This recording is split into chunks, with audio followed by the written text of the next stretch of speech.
And and there we go. Welcome everybody to another session of DC Adventures role playing. We're going to be starting the first actual session of the campaign. Last session was merely the prelude of things to come, of how the innocent and naive Silver Age Midway City turned into Midnight City, which is where our story now takes place. 5 years have passed since the event that changed the city's history forever.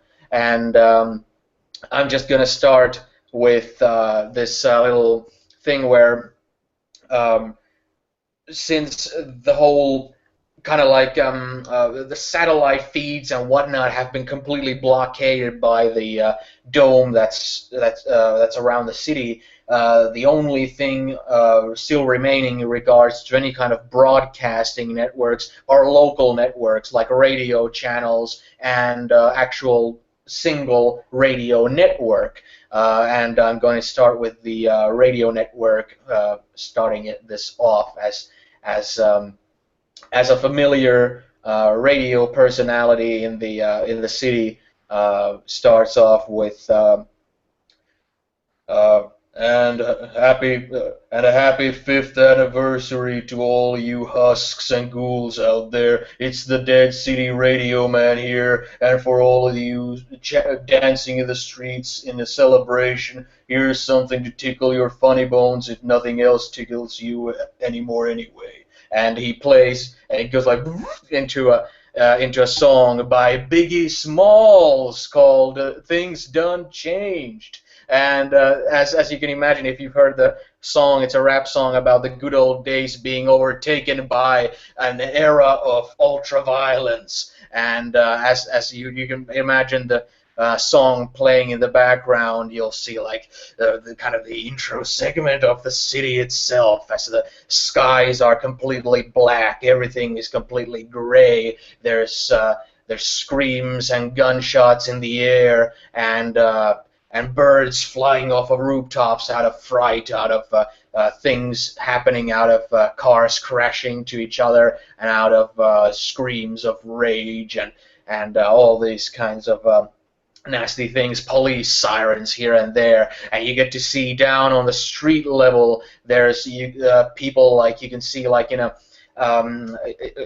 crisscross. You can see that there's for example, a 14-year-old prostitute with a black eye going to somebody on the streets. Hey, mister, you looking for a good time? While on the same street there, right on the crossroads, there's a car waiting to drive ahead, but there's still people walking on the street as a group of juvenile delinquents ascend on that car waiting there and crash its windows open, only to be met with a sawed-off shotgun from the driver's seat as the driver shoots these juvenile delinquents' heads into mincemeat as he steps on, puts the pedal to the metal, and the tires screech as he drives off into the mob of people crossing the street, and drives over people who will get mangled and thrashed underneath the car's tires as he speeds off into the distance. And immediately, as those bodies get tangled and mangled underneath the car, immediately they are in turn ascended upon by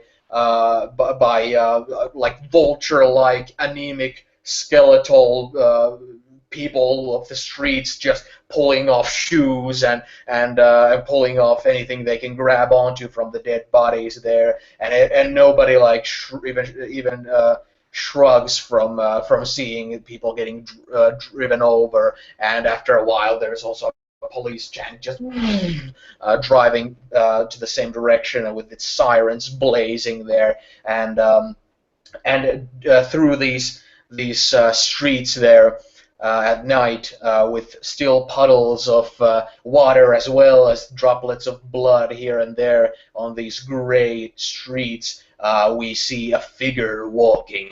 We see a figure covered in a trench coat with black hair covering his face as he's walking, this mountain of a man who's ginormous and covering the entire width of the street he's walking on, with people who are just like pushing shopping carts full of empty cans and stuff, just walking past him or anything of that sort, just shambling, living skeletons of people, just shambling away. And we all know that this person that we're talking about is none other than John's character. John, would you like to describe what your character would be doing on a regular night such as this, and what's kind of going on in his mind? Yeah, my character's name is is the Brick, and as Eunice alluded to, he is a massive giant of a man, standing well over 6'9", 480 pounds. The people around him are tiny and almost insignificant, but there's a certain movement to him as he's more likely to move out of the way of them than expecting anyone to move about him, as he seems to care about what's happening. And he'll stop, and if he sees someone harmed or injured, he'll send it go down to them and pat them on the shoulder, trying to help them slightly. But he seems to keep his his heavy coat pulled around him tightly, his head pulled down low over his face. There's glints when the light hits him where his skin has a sort of reddish tinge to it, sort of a brick-like color. And when we see him now, he's just walking around, doing what he normally does, as he likes to go out in the seedier parts of town and just walk around looking for someone to stop, looking for some form of violence to stop, look for someone who needs his help, as he feels that he always needs to repent for past sins. And I'll leave that probably for further discussion later as to what those sins might or might not have been. But yeah, he's probably just doing patrolling, Okay. as what he likes to call it, almost drawing out the enemies. Though nobody usually assaults him, as he is a massive person, but it makes him feel better to go around. And yes, rescuing small kittens would not be beyond what the Brick would do. Yeah. In Mr. Brick's peripheral vision, you see this woman who looks clearly like distressed or somehow like looks tense, and she's walking with a somewhat looking 10-year-old boy, holding his hand, and the boy is kind of just kind of looking tense and kind of scared, and the mother is smoking a cigarette and walking with this very like stiff legs, as she has like this pace to her step there, and pretty much as she sees you, she kind of like and immediately like turns to an alleyway and starts to walk there, and the kid looks at you with this kind of like this kind of like he can't believe what he's seeing, kind of like but his mom is kind of like pulling him to the alleyway. But the alleyways aren't the most safest places either, when somebody just pulls a kid there. Yeah, seeing that as the kid is being pulled away, leaving his eyes on him, like there'll be a hint where I'll turn my head and a glint of light will just shine onto my face, and they'll see me smile, and I'll just kind of wave at them. And then I'll turn and immediately start walking. Not too fast, as I know that my size, and if I move fast towards anyone, that would probably scare them. So I've learned over the years to just slowly move and be like, "Ma'am, don't go into there." As you say that, she has already kind of gone there, like or is in the process of going there, and you can like see that she doesn't like comply, and you can imagine she's most likely quickening her pace when you verbally engaged with her. Seeing that, Mr. Brick sort of just shakes his head. Having this happen probably all the time, as people don't expect him to be nice or kind or helpful, and almost saddens him in a way as he shakes his head, regretting the fact that the city has devolved this much that you can't even speak to anyone without them being afraid of you. Mr. Brick slowly just begins to follow, but at a short pace, maybe 50 feet behind her, just in case. as he feels that this could easily go bad, and actually almost feel like it was his fault in the first place that she went down there.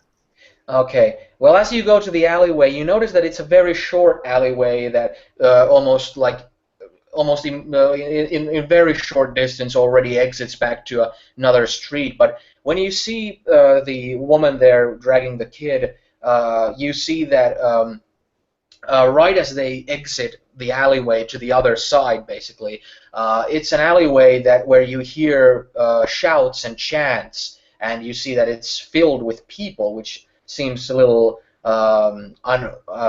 irregular. It's not often when you see like people gather in large groups and chant something that kind of is kind of it doesn't it's not completely like in sync, so it's kind of you're not sure what they're chanting at this point.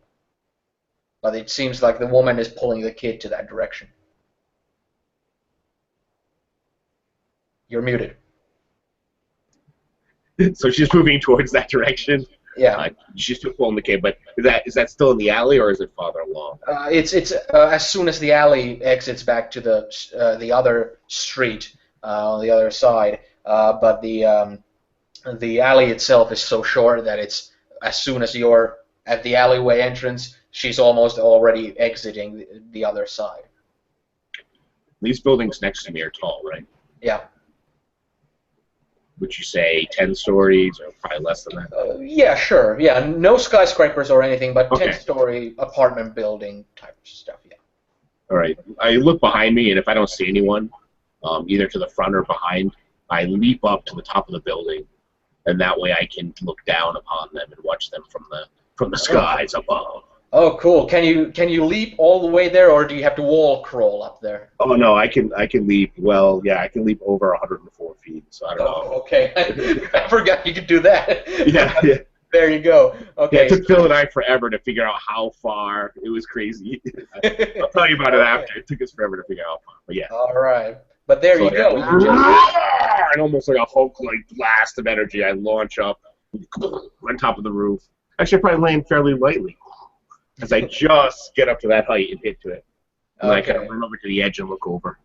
Okay, when you get on top of the roof, you see that the roof has like there's a corpse laying there, someone without any clothes and with bullet wounds on its back. Just this riddled, skeletal kind of like anemic-looking corpse, just dried up on the roof there.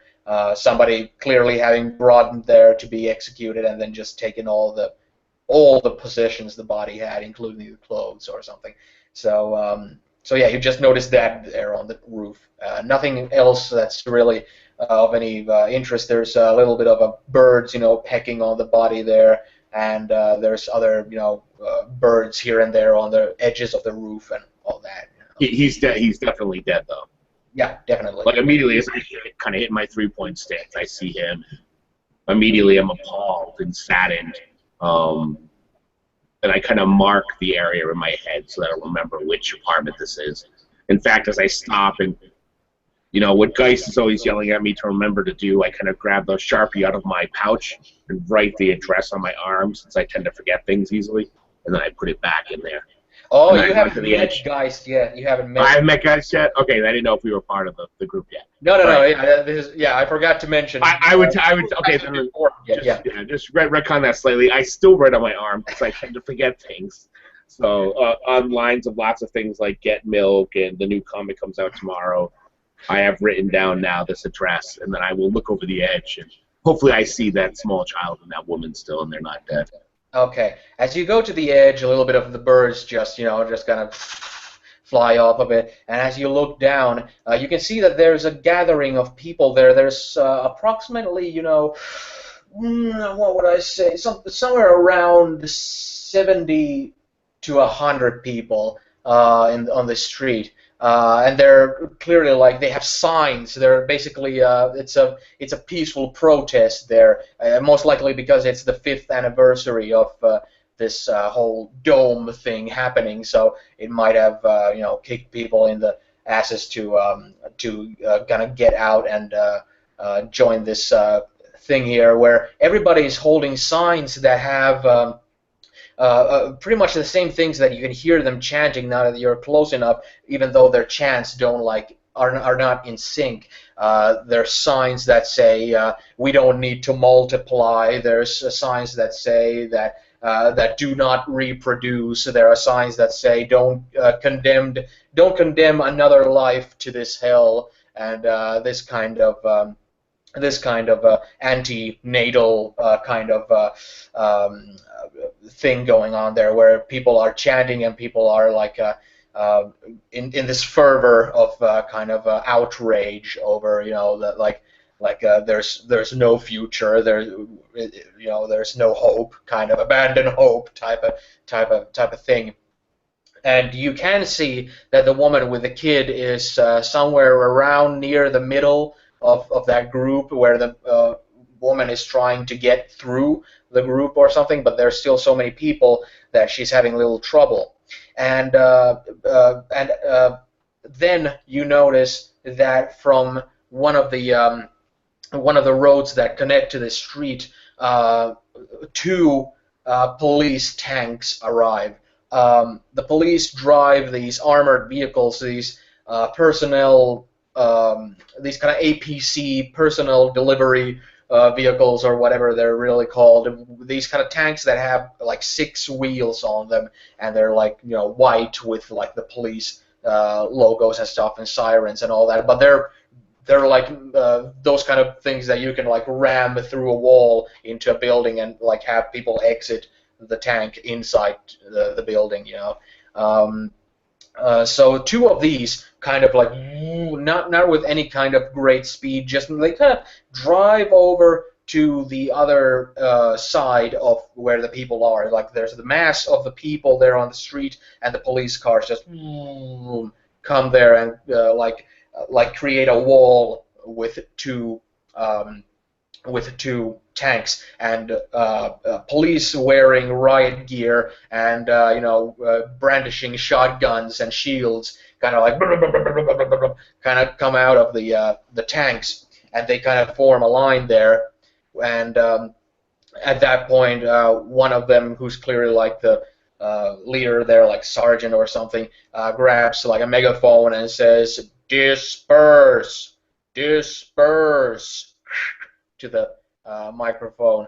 And you can see that the people in the mob there, they're like yelling things at the cops, like stuff like "Oh, this is a peaceful gathering," like "We're not breaking the law," and all these kind of things. "We're still part of the U.S. The Constitution guarantees," these kind of things that they're yelling there.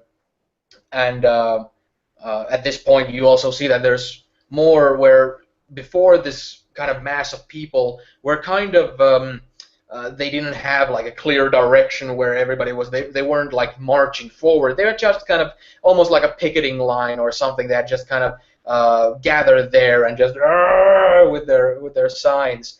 But now everybody's kind of faces are facing the police as they're yelling these defenses for their rights to gather there. And you can see that the woman with the child is still in the middle, and because everybody's kind of gotten more tense, it looks like she's looking for an optional way to get out of this group that she's kind of been engulfed into. And at that point, the police sergeant says to the megaphone, "This is your final warning. I order you to disperse." And at that point, somebody in the group gets provoked and throws one of the pedal stones that the street is made of, broken off one of the pedal stones there, and like throws that at one of the cops, and just screams, "Fucking pigs!" and throws it, and it hits one of the police riot shields that one of them like lifts up to protect himself, like immediately just hits it. And right away, without any like order being yelled out loud or anything, almost at the same kind of fluency as the elves in the beginning of Fellowship of the Ring, they lift their shotguns in this perfect synchronization almost, and immediately just start, and rubber bullets are flying through the air as these people with the picket signs are getting just pummeled with these rubber bullets, just this kind of volley of fire being fired at them. And you can see from the rooftop also that people immediately start to panic and run to the opposite direction in this cattle way, just like, yeah! And everybody's running there. And you can see that the woman with the kid is still in the middle of this group of people who's also running that direction so that she doesn't get, pummeled into anybody's feet, or anything like that. But also something you notice that as soon as people start running, at the opposite end, another set of tanks arrive, but these are not the same kind of personnel delivery APC vehicles, but these are like those kind of armored buses where you can like throw arrested people that create another blockade to the other side, to the mass of the people that's like trapped in the middle, who are now being shoved by shotgun fire towards that end. And you know that since you've spent time in the city for pretty much your entire life, and seeing lots of developments that have occurred during this 5 years, you know that when somebody gets arrested, they get thrown straight into the Griffin Penitentiary, which is pretty much like a gulag, and where people pretty much go to disappear. So immediately, as you can see, like people running to the direction of those armored buses, you can see that there's police waiting for them there, ready to like wrestle them down and put cuffs on them and such, as they would wash up on their shores there. By the way, I kind of gave a lot of stuff there. I might have reacted sooner, but yeah, I mean, yeah, Mr. Brick immediately, upon seeing the cops, he's trying to assess what he can do. Obviously, since he's so way the hell up in the air, he looks. And then when the shotguns go off, that's where he just decides. And as the mob and everyone starts running, he starts basically just running alongside, crushing along, bricks breaking off the edge, birds flying all around him.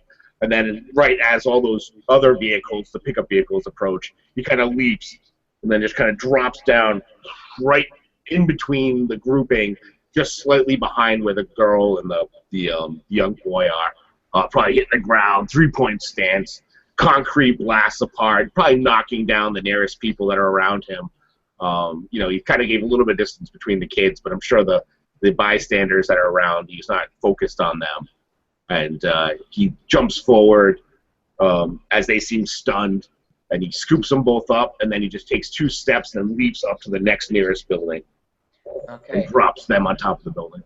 As you jumped off the edge of the building, a little detail, one of those old-time drone camera flying things that were used for the reality TV 5 years ago have now been integrated into security devices, and who are providing, who are like roaming around the city, flying there and detecting crimes happening and all that. As you leap off of the top of the building's edge, you can see that one of them flies kind of into your direct kind of line of sight, not like in reaching distance, but you can see like it stops, looks straight at you, and like zooms in, like looking at you. And as you land down, you can see that it's hovering up above, looking over what you're doing there. Probably as I was falling, they're just camera. Yeah. As you'd fall, I'd probably be like, shit. as it like zooms in on his face, he's trying to cover up, but he can't because he's jumping down. Yeah. Okay. Well, as you described, when you do hit the ground, the shock wave is such that people in the front of the group. Well, basically, did you jump ahead of the group that's running, or in the middle of it? I would have jumped maybe about 10 feet behind the girl and the boy. They're in my target zone, so I wanted to land behind them because I know I can go forward and catch them. If I'm in front of them, there's a chance they could run into me. So I think Mr. Brick is smart enough to know that he just needs to land behind them and grab them afterwards. Okay, with the panicking people there, you'll have to do a roll to see that you don't crush somebody when you land. Like if you land and you accidentally land on somebody's shoulders. So that would be like, I'm guessing agility, but if you have that jumping thing separately as your power, you can use that as well to determine your accuracy in your jumping, if you wish. So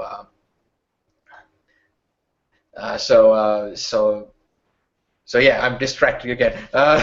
So there you go. Whichever is higher, if your agility is higher than your jump score thing. Okay. So yeah, I rolled a 16, and my leaping is a 4.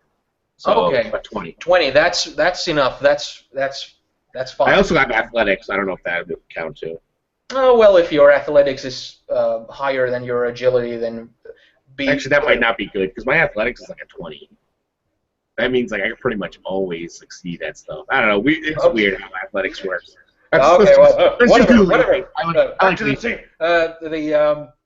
As you land, you don't hit anybody's shoulders there. But yeah, like you described, when you hit the ground with your fist to the ground and the 3-point stance there, and the concrete crumbles under your feet a little bit there, and little pellets fly into the air from that, like just little smoke there and dust. The people around you immediately just fall to the like circular directions around you. Just like the first few people. But yeah, you see the woman with the child like in front of you, and you can already like feel like you hear the shotgun blasts behind you, and you can already feel some of the rubber pellets hitting you as well in the back. Though feeling them and kind of with Mr. Brick's skin, it's kind of like you feel them as like this kind of feeling rather than any kind of pain. But yeah, you can see people very close to you being like falling to the ground, screaming out of the pain. Yeah, Mr. Brammy, he sighs, but there's nothing he can do for everyone at the moment, and he kind of like makes himself as wide as he can as he runs towards the woman and child, trying to block any stray bullets or anything that come towards him. And he'll still continue to run forward and grab them if he can, then leap up. Still the same ideas, yeah, the same thoughts of what he wants to do.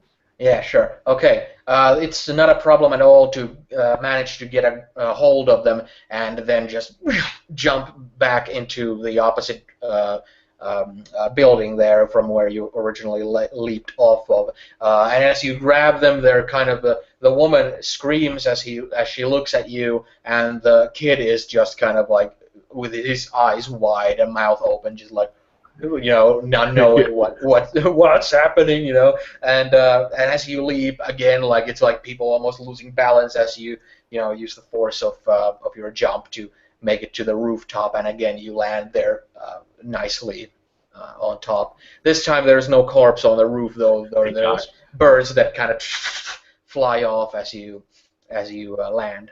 As I land, I gently put them down and I say, "Ma'am, please stay on the roof and be safe."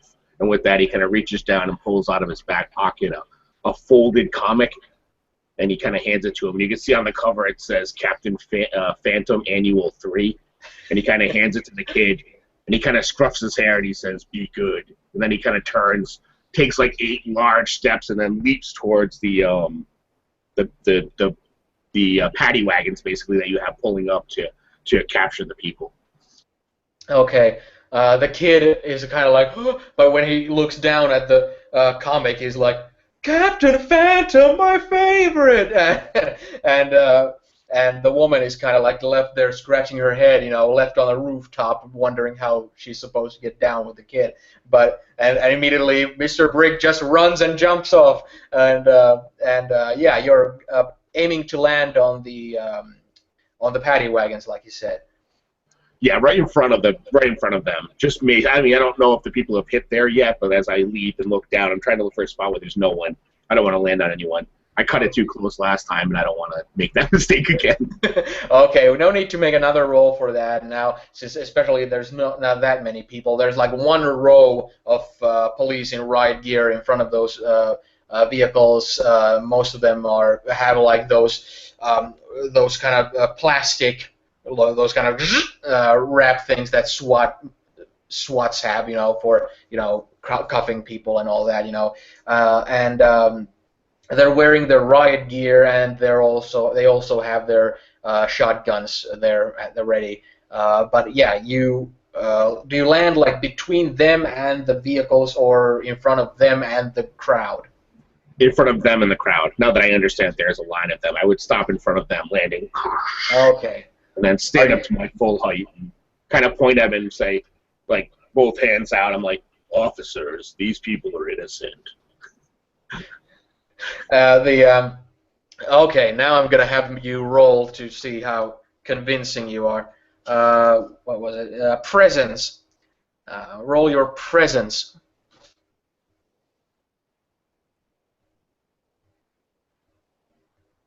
All right, so I roll a 3. My presence is a 4, which is actually pretty good. But yeah, I got a 7. Yeah, well, 7 is not going to cut it with in this situation. Probably not. And the cops are immediately they kind of look at you when you land, and one of them says to one another, "It's another new gang leader. Take him down!" No, wait, no. And you can feel the rubber pellets just coming in and not really damaging your skin, but still, like, there's no need to roll for damage because, yeah, the rubber bullets and you're made of rock. So yeah, but they're still like firing at you as this horde of people are running from behind you. So as I'll keep walking towards them, accepting the bullets, heading towards the nearest guy. I'm like, officer, please, no more. You're gonna get hurt. Stop, please. As I get close to one, I'll just kind of reach out and try to grab the shotgun. Okay. Well, as you do, there's no problem in that. You're stronger than the average policeman, so when you grab the shotgun, you can just pull it off his hands or whatever. Yeah, I grab it and I go, please stop. And I'm going to walk to the next guy and just stop, please stop, and go right down the line, just trying to snap all the shotguns. Okay, well, as you do that, you can see that one of the cops is already like the kind of last in line is already like discarding his shotgun and grabbing his Glock and putting like live ammunition into that one. And as you're like, please stop, come there. When you come nearer, he says, I recognize you, News, and starts to shoot at you. Oh man! As soon as he says News, he actually just Mr. Brick stops. And he just freezes, and just the bullets just bounce off him.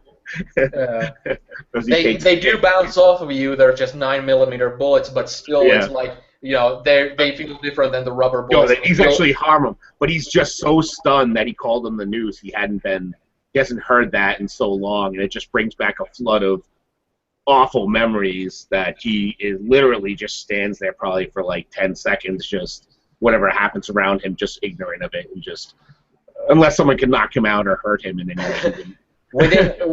Within that 10 seconds, the people are already starting to flow, like coming behind you, and at that point, the cops whose shotguns you bent are kind of like lost a little bit. They kind of put their weight on their feet, and when people start to come, they just kind of try and judo throw them to the ground and stuff. But there's too many people coming in, and they kind of eventually just kind of try and help themselves and sidestep and let the people kind of crash into the vehicles and try and leak through them and try and grab people from the sides and stuff. But they kind of, with their shotguns, being destroyed, they kind of lost their high ground with that. But yeah, as the people kind of run, they kind of start to hit you as well. Like kind of hit their shoulders on you and stuff, which kind of snaps you back. Yeah, as I get bumped, Mr. Brick kind of stop and I turn and I'm looking at the man holding the gun, probably with an empty clip. Maybe he's even still pulling the trigger, just trying to figure out how he can kill me. And I kind of stunned, and I hear all the people screaming and getting thrown around, and I just kind of make my way through the group and kind of put my hands up against the nearest car. I mean, the nearest paddy wagon, and just kind of push it out of the way to make more room for the people to flee, so that they're not all getting funneled into tiny little alleyways. And I'll just keep pushing it till it's out of the way. Okay. As you do that, it requires some strength there because they're still like the size of armored buses, So as you're pushing, it's still kind of slow, and they're parked, with the handbrake and all that stuff. So they don't kind of roll with it as you push it. They kind of screech with it, and then start to kind of bend, like the tires that are next to you start to kind of lift off of the ground as it starts to bend more to toppling onto its side rather than being just pushed away. When it starts to do that, I'll just try to grab control of it, kind of let it down, and just kind of shuffle it more. I don't want it to flip over because I don't know if anyone's behind it. So, But even if I just made a little bit of room to let them through, that's fine too. Okay, just like in a floodgate or something, you can see that the people are just like just funneling through the hole that you made there, pushing the truck there, and people are just running away. The cops, you can see that they've managed to capture somewhere around 6 people at this end, and you have no idea how many people they've captured at the other end when they started the firing first. But at this point, you can hear the tank's engines getting turned on the other end where the firing started. Oh, the APCs are on. I guess with the remaining time, trying not to panic, though. I mean, Mr. Brick's not. His mind is still only half on what's going around. His mind is still going about everything that has to do with the noose, which I can't explain right now. And then he reaches down and probably reaches down just for the nearest person that was zip tied. Just kind of reaches down and breaks the zip tie and just kind of puts them up. And then there's cops, so just kind of push them onto the ground and then just go to the next guy. Just trying to free as many as he can, but as soon as the tanks come, he's gonna leap out of there. Okay. Well, yeah, that's pretty much what happens. Where you manage to break the ties off of a few people there, but yeah, the tanks are kind of coming to close the distance, and once they do, yeah, are you planning to jump back to the rooftop or where? Right off the bat, I'm gonna leap to the nearest building, the highest one next to me. I'll leave up to the top of there, and I want to just look to see where everything is. I also want to see if there's any more of those drones around. Okay. Well, as you leap there on top of one of the buildings, on the same side of the street where you left the woman and the child, but on another building entirely, when you get on the top there, there's radio dishes and old stuff like that on the top that really provide no service these days anymore. There's barrels that clearly have at one point had something flammable being burned in them, but no longer anything of that sort, and that sort of stuff. It's just filled with trash and stuff and birds. And you do see those flying camera drones flying about as you're on the rooftop. You see them, flying here and there, and you see that the one that was following the situation is also looking at. Well, he's not looking at you. He's looking at the ground below, but it's still pretty close to you. If it's not actually zoomed in on me, from where I am, can I? No, you know what? He wouldn't even know. Yeah, I turn, and then as long as it doesn't seem to be looking directly at me, I'm going to leap as far as I possibly can, opposite direction, towards where it would be my, not my house, opposite of my house. Okay. So if my house is north of here, I'll head south, and then I'm going to make my way to the ground level where I can maybe hide. You're not going to go back to the woman and child? Sadly, Mr. Brick isn't quite smart enough to know that she might not be able to get down. Like, he doesn't. Okay. Unless you want me to, but I honestly don't think. I don't think he wouldn't have even thought of that. He would have been like, "I saved him. Here's a comic for the kid. I'm out of here." You know? Yeah. He probably assumes there's a door or even like a fire escape. Yeah. Yeah, I hear you. Well, in trying to jump somewhere where the camera drone wouldn't see you, let's try and rolling the. Let's see, what's stealth based here? Is it is it a dexterity or agility too? Stealth is it's on the PDF. Yeah, if you have stealth as a skill there, but also, you can just... It's agility, so I have an 11 in my stealth. Okay. But you also have the superpower to change your skin like a chameleon and stuff, so, your hiding abilities are pretty... That's in, like darker areas, like, normally. Okay. So, like, for just leaving, I think I would probably just use the regular stealth, and then I'll take off my cloak and just hide near the wall. Oh, okay, I hear it. So in that case, roll your agility, or if you have stealth, add that, of course. So 7 plus 11 is 18. Okay, that's fine. You jump off the building and get far enough where you can see the camera drone in the distance, and you can see it kind of like fly into the opposite direction, following the police tanks there, and not following you in any way. With that, I'll climb. Well, if there's not a fire, no, I wouldn't fit down the fire escape. Okay, I kind of go to the edge and just drop into an alley.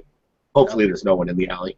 And when I get down to the bottom, I'll just wait and just hide in there, probably for a couple hours for everything to cool down, and try to process and deal with that cop recognizing him, which he doesn't even know how the cop could recognize him. But then again, in his head, he doesn't think anyone should recognize him because he had the thing down. But obviously, there's not a lot of giant 6'9". Yeah, there is no one in the city who is your body. Mr. Breck does not think like that, though. He's like, everybody is the same, And then he just contemplates the day's actions and almost repentantly says, don't be an idiot. And then he pulls out his Sharpie and writes on the other side, don't scare people. And he writes it on his arm. You can see when you're in the alleyway, suddenly some kind of a bum wearing, a beanie hat and dirty vest and all that kind of stumbles there, with some sort of cleaning fluid in his hand and a bottle, just kind of, "You're a big motherfucker, aren't you?" Oh my god! Just falls to his arms and hands and knees and just kind of just shrivels there. I sort of get down low and kind of just pat him on the back as he vomits, and then just kind of help sit him up against the wall and just sit down next to him. And he says, "I know how you feel." Okay. As you are sitting there and with the bum there, kind of just random assortments of fluids spilling out of his mouth, with the spillage hitting your coat's edges at times as well. As the situation seems to kind of calm down, and it seems like the kind of atmosphere's sounds have kind of dissipated a little bit, where it's like the regular sounds of the city there. After a while, you see that to the edge of the alleyway, a car drives to. A black Hummer with blackened windows, kind of slows down to the alleyway and just and as it kind of drives there and it kind of the engine is running and all that, you hear the back door open there, and the door opens there, and there's a figure sitting on the back seat of the Hummer, with a cigarette in its hand, or in her hand, and it's an elderly woman in a white suit, smoking a cigarette and looking at you from the back seat of the car, and kind of creating an eye contact with you, or at least attempting to. Yeah, immediately, when he looks, kind of leans forward to look down the alley, and he sees it, and the door opens, and he sees her. He kind of gets back, trying to hide behind the tiny guy that's next to him, and then he kind of sighs and stands up, reaching into his pocket. He pulls out $5 and gives it, stuffs it in the bum's pocket. Then he turns and starts walking down the alley opposite where the car is. From the acting car, like he didn't see turn anything. your back to that direction and start to walk to the opposite direction. You hear from the car this raspy kind of woman's voice, the voice of someone who's smoked cigarettes and drank brandy their entire life, just kind of respond with, "Mr. Brick, please, won't you make my acquaintance?" I stop and pause for 3 or 4 seconds, and be like, I'm not Mr. Brick. He is somewhere else. And I start taking a couple more steps. You can hear this kind of muffled, this kind of, "Come now, I have a very interesting proposition to help you further your work. Wouldn't you be interested in hearing more?" With that, I turn my head, looking over my shoulder, and say, "With what work?" The drones that film the surveillance footage for the police are easy to tangle into, seeing that they used to belong to me. I'm Tanya Vasilievich. I am the founder of the former superhero group known as the Bucklers. Each iteration of that group, each version, has been my doing, and I've been following you for the past few years, as it were, following how you've helped people, how you've helped especially children, which really warms my heart, and I would very much enjoy helping you help others. I turn fully towards the car and take a step forward and say, "You want to write comics about me?" You hear a laughter and a response of, "No, Mr. Brick, no, I do not wish to draw comics off of you. I have finances, I have resources, I have surveillance technology, and I have everything possible to make your work run smoothly. I have the know-how and the ability and the technology to locate people in need of your help, of help in general, but seeing as I'm a mere mortal myself, I do not have the capability of taking care of these problems, whereas you do. I believe we could help each other." I begin walking towards the car pretty quickly at a fast pace, and when she first said no about the comics, you could see a slight frown, I was hoping I'd be in a comic. But after that, he walks towards the car pretty quickly. I will be able to save people. Hopefully, yes. It's the police radio signals have gotten clumsier as time in this accursed city has gone on, as they've had to step backwards in technology.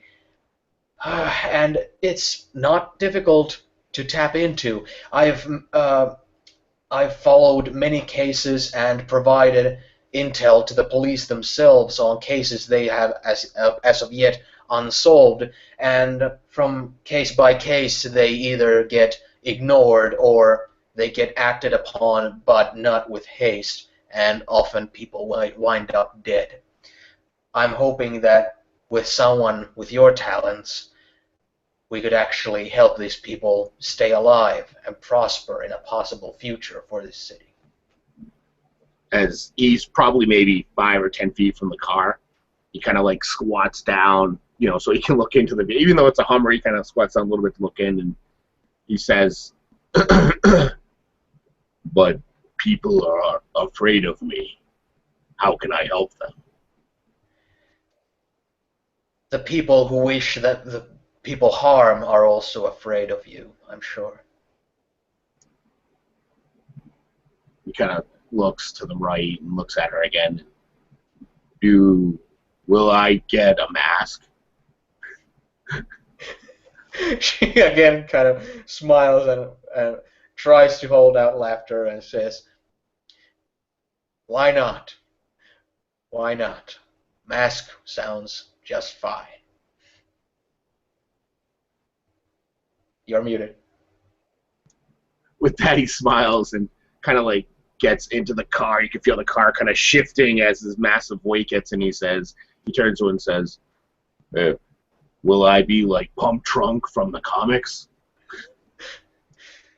I knew Pump Trunk when he was still alive. God bless his soul.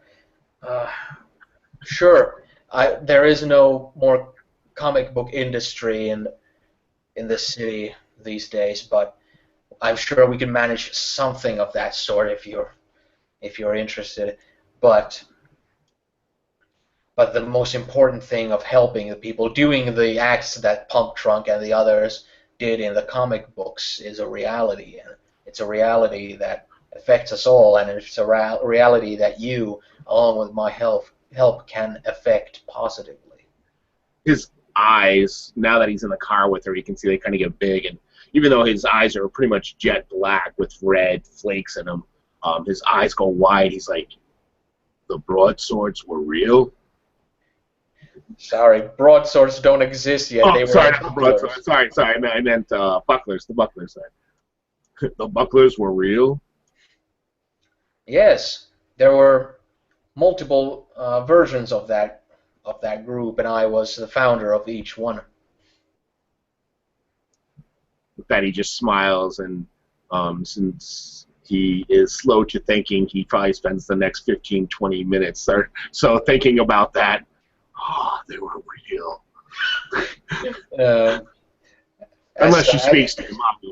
You can see that on the driver's seat there's some kind of a person wearing, a kind of a leather kind of black long trench coat and a ski mask with like night vision goggles, and not like night vision goggles with those protruding like things. It's more like goggles that have just green, no green. There's no color, so just pale color there, with a ski mask on, and leather gloves and everything. Just this kind of black figure, just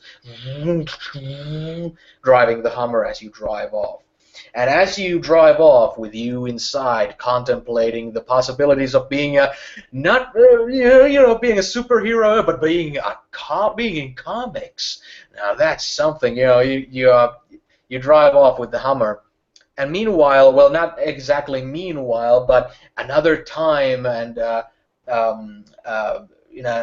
undisclosed time and location, we follow another person who's on the streets of Midnight City, with again the puddles of water and blood here and there covering the streets, with the thunder sounding in the background in the skies, and an ominous air filling the skies as well.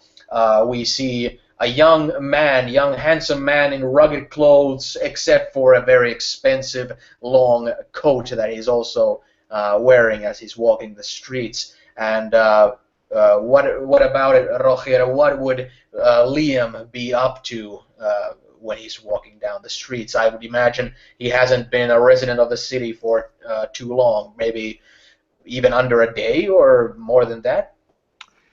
Yeah, he's probably moving around, and at this time, because it's a bit raining and stuff, and because he doesn't, people really want to see him. He's wearing a hat with a cap on it, and he has his collar of his coat up, and he's just quickly moving over the street, dodging puddles here and there, and he's looking for a place to get a drink.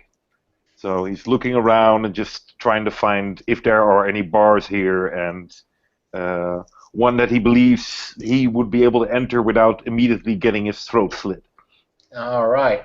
Well, as you wander around on the streets there and you see all the familiar signs, well, not perhaps familiar for you because you're generally a new arrival in the city.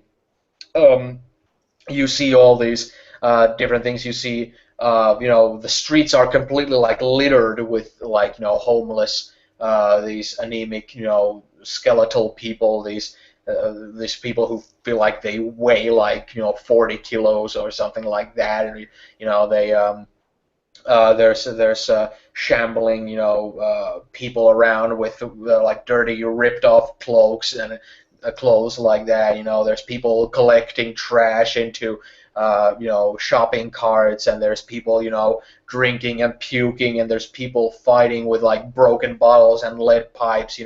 Somebody just hitting somebody in the head, and you could hear just this kind of ping as they kind of fall stiffly to the ground, with the other person just continuously just beating their head in with a lead pipe and stuff.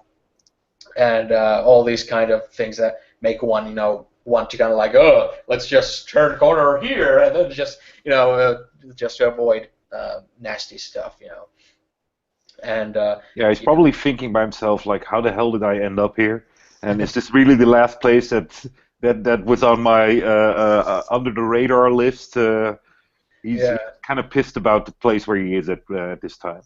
Yeah, as you're walking there looking for a bar, you see that as you're about to enter through one of the alleyways there, you see that there's a police tank, one of those APC vehicles, roaming slowly on the street that's like that this alleyway that you're on would exit into. It's just like roaming slowly, just, and it has like a searchlight on it. It's like looking into directions there and all that stuff, kind of just surveying the scene there. But seeing a police vehicle, it's like, you kind of escaped the law to Midnight City. So it's a lot. Yeah. So as I see it, I'll probably kind of dive into an alley and kind of get behind some things, not like, oh shit, police, and just jump in, but casually walk in there and just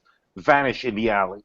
Okay, and just as you get behind like a giant trash container or something like that, you can see that the searchlight beams go to the alleyway, and they're really bright and powerful beams.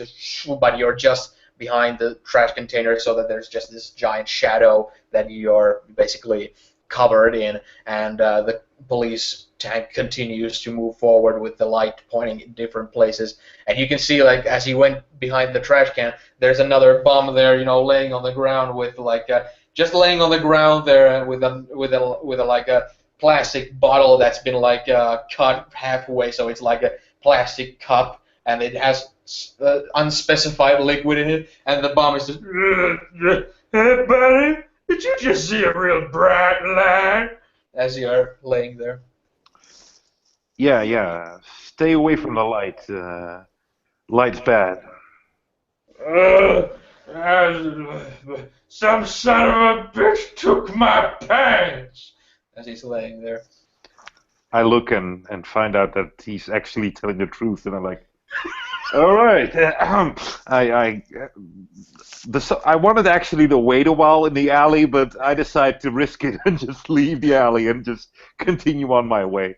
Okay. As you go back to the streets, you can see that on the other side of the street, where basically there's like two double-laned roads there that go by. On the other side of that, there's a building where you can see like this electric like neon illuminations. This kind of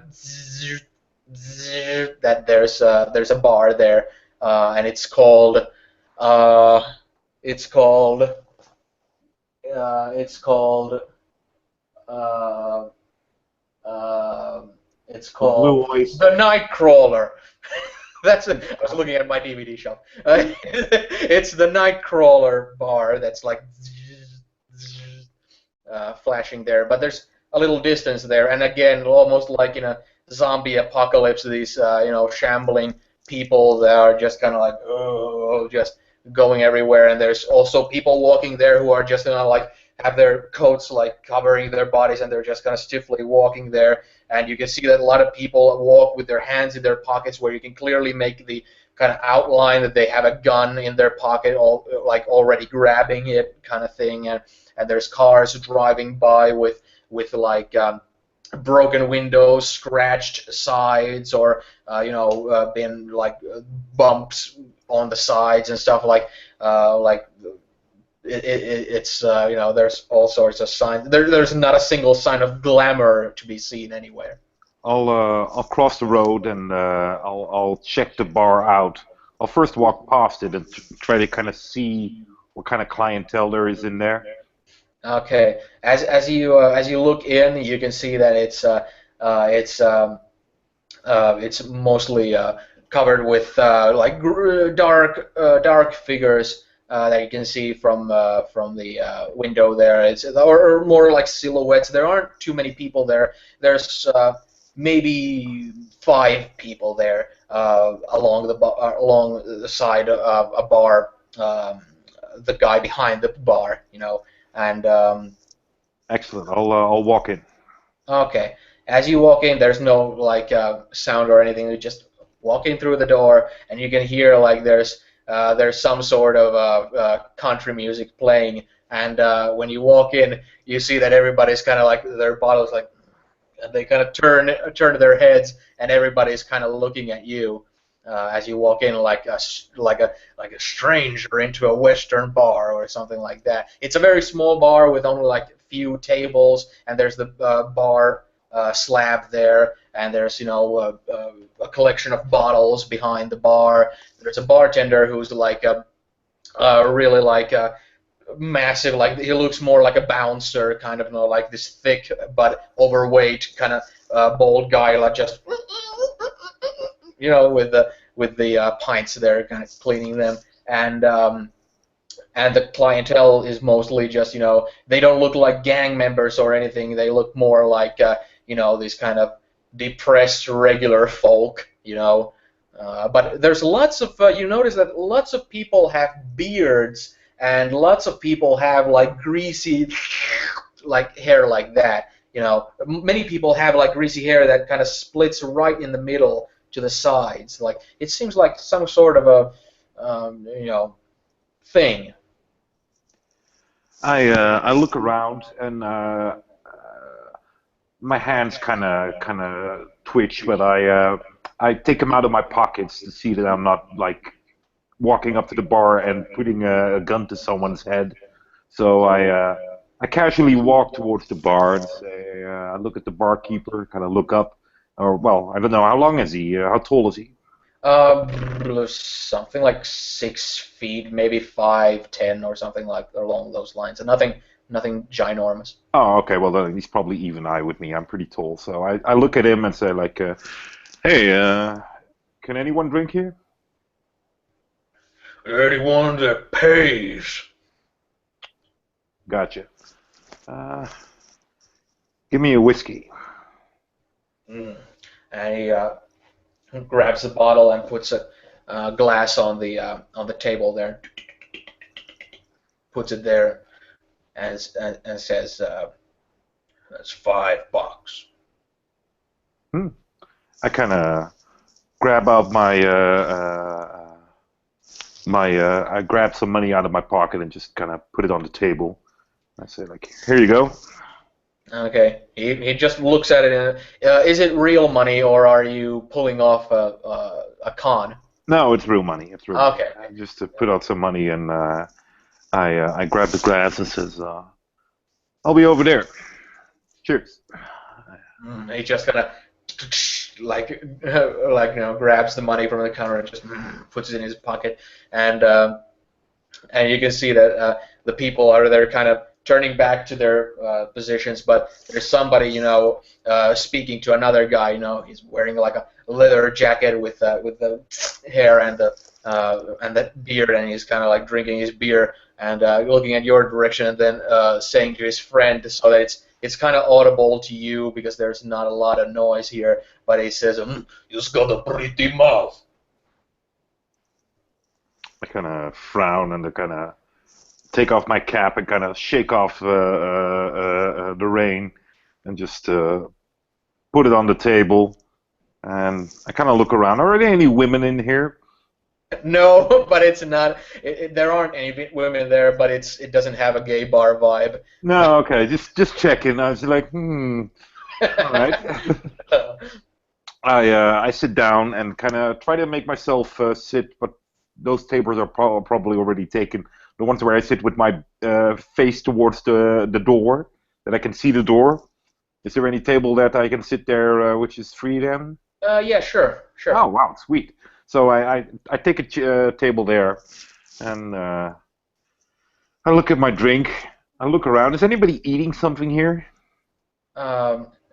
No, not really. Not at the moment, at least. You don't see anybody except for maybe somebody has like a little bit of those Nuts? well, yeah, salty stuff. Just to make them more thirsty. So, but no like actual food. At least you don't see any. You don't know if you can order some. Is there's not a menu or something on the table, right? No, there isn't. Damn. Well, I first enjoy my drink, and just makes it come in all the harder if I'm hungry. So I just like. Yeah. As you're sitting there, you can see that the guy who said the comment to his friend, the two are kind of standing up and kind of still with their backs turned to you. They're kind of talking to each other, and the other one says something along the lines of something in that seems like Russian. Like so the other one is something like "Go for it, stolishная, ruki ver," and the other who made the comment turns to your direction. And he has again like the beard, the greasy hair, and he has like a leather like a biker jacket and like black shirt and leather pants and stuff. And he like walks to your direction. He's clearly drunk, and he finished his drink right before turning to your direction. And you can hear that in his leather garb as he's walking to your direction, and he's clearly like making an eye contact with you. He has this kind of like sailor's face, this kind of reddish, like kind of cracked face, and he's walking to your direction in this kind of swaggery way. I casually put down my glass, and my hands start to sink into my pockets. Okay. As he kind of comes there, he kind of leans forward with his hands on the edge of the table and kind of like leans forward and says, "Looky, looky, looky what the cat dragged in." Really? That's your opening pitch? I don't do pitches around here. Here everybody knows me. Igor gets what Igor wants, and Igor is seeing something he likes. And what is it you like, my friend? I like you, and I want you. We can do this the easy way or the hard way. And the easy way would be... I take you to the back and deal with you the way Igor likes to deal with pretty boys like you. Right. And the And you hard can way hear would his be... friend like laughing in the background. And the hard way would be... I make you. Do tell, how would you make me? And he kind of stops leaning to the table and kind of turns halfway to his friend, and the friend is kind of just looks at him and goes, and the guy who was leaning on your table leans forward and grabs you by the collar with his hands. And you can hear the crackling leather again, like this, as he goes and grabs you by the coat, your precious, nice coat that's pretty much the thing that you still hold on to from the time of the good times when you still had lots of dough hanging around everywhere. These days, on the run, it's the only nice, flashy thing you got. And this dirty swine is, wrinkling up and putting his dirty hands on it. I look at him and I say, "Oh hell no!" And I kind of bring my my fist back, and as I do, this heavy gauntlet kind of appears around it, and I just whack! I just slam him in the face and kind of drop him down. At least try to. All right. With one of your hands being in your pocket, I presume. Yeah. Grabbing some sort of an item that makes all of this possible. And yeah, like you described, a magical gauntlet all of a sudden fills your fist as you go and punch him square in the face. You don't even need to make a roll. He's a drunk, regular human being. So as you go and punch him, he just kind of spins around himself and falls to the ground, and immediately everyone in the bar, just stands up from their seat, just everyone just synchronized, just rises up, and you can see that the only person who didn't rise up was the bartender, who went squatted down under the counter, most likely to grab a shotgun. All right. Fuck. Is there a way out? Is there like a back door or something? Yeah, but it's behind the counter, and it's pretty small place. There's a front door. There's the window, and the back door, but it's behind the counter.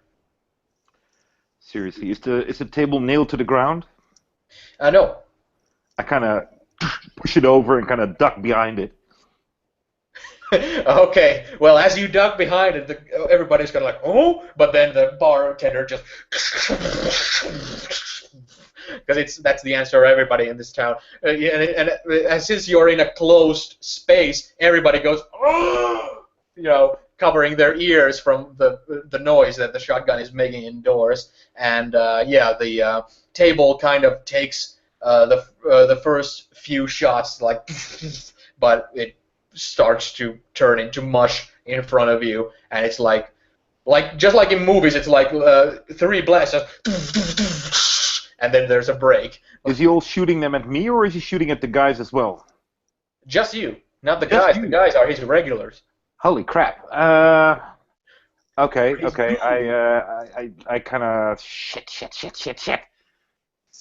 I look around and I go like, fuck. How big is the wall? How thick is the wall up to my side? Is it connected to another house? Is it made out of stone, out of wood? No, there's alleyway on both sides of the building. All right, and is it made out of wood or out of stone? It's made out of stone, but it's like furnished with wood on the inside, so it looks like a wooden building, but there's brick. It's made out of brick. Motherfuckers, I just wanted to get a drink. I just, I kind of extend my hand. You just wanted to get some booty. Yeah, and a wall just starts to go up, kind of covering me off the other guys. Okay. So you basically build a construct of a brick wall in front of yourselves. Yeah. And the guys are immediately just what the fuck is going on? And they're not shooting at the brick wall because they're kind of like stunned by it. There's like a moment of everybody being like confused as to what to do when all of a sudden like most of them didn't see the gauntlet in your hand when you punched him. The one guy, but they all see like, oh, a brick wall appearing out of thin air. You know, everybody's kind of taken aback. Shit. I look at the wall behind me, which isn't mine, and I kind of touch it, and I'm like, fuck, and I just I kind of make like a jackhammer or something. And I start go through the wall. You pull a jackhammer construct out of thin air with your little magic there that you do in your pocket. That didn't sound right, but there you are behind the defensive brick wall, and all of a sudden this jackhammer noise fills the place, and everybody's like, "What the hell is going on?" And when that's going on, the patrons there in the bar are starting to kind of come to the edges of the brick wall that you created. They're kind of like the one who made this sign to his friend has like a pocket knife or this kind of stabby knife, and he's like coming to the edge of the brick wall, kind of like as just kind of just kind of coming with the knife. And seeing you with a jackhammer on their bar wall. So, what do you do? I look at the guy, and fuck. Can I close it? Like, is it that it's connected all around me? Oh, okay. Like a half circle type of wall. Yeah. Okay. Sure. So I kind of I see him turning around and like shit, and the wall continues on against the other wall. Okay. Well, as soon as you do that, and the wall kind of seals everybody away from you, as you're in a close, tight space with no light coming in, and you're just using the jackhammer into the wall. You're starting to make a hole there, but you start to hear the shotgun blasts coming to the brick wall that you created, and after a while, it starts to become this kind of a which will break first, the real wall or the construct wall from this shotgun blasts. And at this point, I'll have you make a roll. Let's see, like a shotgun. I can't remember what sort of strength we're talking about when it comes to a shotgun, but let's just roll competitive D20s for now. We'll check that stuff later. All right, if you're fine with it. 16. 16. And he rolled 15. So, in the nick of time, as you can hear, just on your construct wall, the moment you see light through your jackhammering, you also see light coming through your construct wall as it's about to break down from the shotgun fire, and the wall in front of you breaks down enough where you can just push yourself through, just kind of banging the edges a little to squeeze nicely through it. Motherfucker! I squirm myself through, and I kind of make a little switch in my pocket, and I make the sound of sirens appear. So police sirens start to involve. They're gonna okay. Well, run off. Okay. Which direction are you running? To the main street or to the back on the alleyway? Seeing as I'm making the sound come from the main street, they probably don't want to go there, and they probably have a back door. So I'll go to the main street. Ah, you saw my strategy there. But as you come to the front door, that's exactly what happens. They all exit in panic through the back door, hearing your illusion siren noise there. And yeah, you enter back to basically the front outside of the bar there, as you're standing there, and with the bar being cleared at this point. I kind of think like, fuck, and I realize I forgot my cap, and I kind of just pull a new cap out of the air and just put it on and just continue to walk on. And as you do that, you hear a peculiar noise, which is a noise of a lens zooming in. This just, and you see that there is, in fact, a flying, hovering security drone just having its eye on you at this moment in the sky.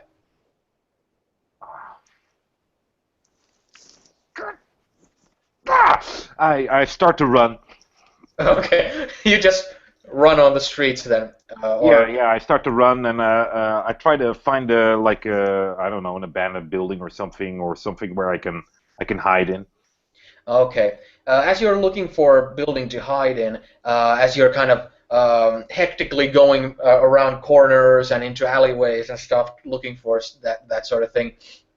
At one point, you exit a alleyway. And right as you exit an alleyway, there's someone standing there.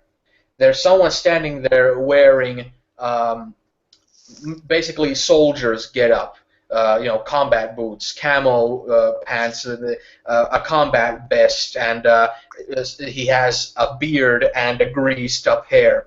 And where normally there would be like a country's flag patched on the vest and the shoulder, there's something else. There's a logo that has a winged halberd on it, and the guy has an AK-47 on his chest there. And as soon as you cut like the corner and immediately stumble upon the guy, he immediately notices you and turns his head and looks at you with this kind of grim look.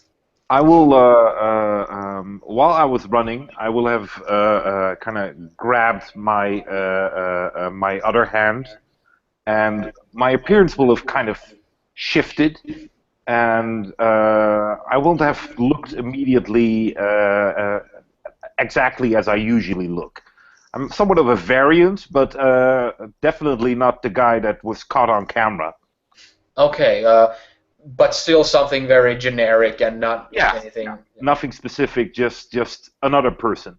Okay, but still, you run through the alleyway and immediately run into. Kind of like I look at him and I say,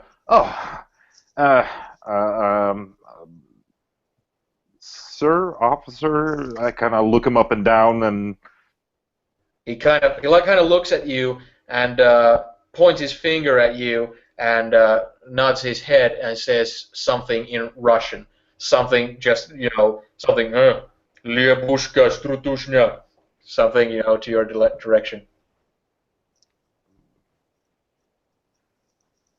Yeah, I suppose. Duh.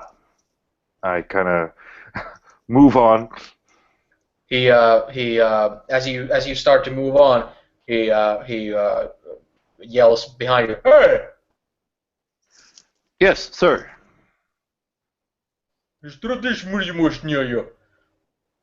Excuse me, I don't speak whatever it is you're speaking. Ruki ver. Have a good day. Bye-bye. Take care. Ruki ver.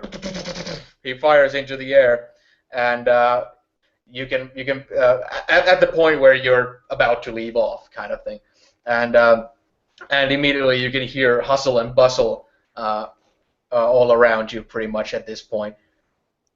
And he's pointing the AK at your direction, and you keep saying "Ruki ver." Is he like pointing it at me, ready to shoot, or is he like? I'm not getting sure if he's just making fun or something, or no, if he turned kind of serious after he shot in the air. Oh shit! I kind of raise my hands and kind of walk backwards, as in like, no, you got the wrong man. I just there's nothing going on here. You can see that once you raise your hands, he starts to walk towards you with the gun still pointed at you.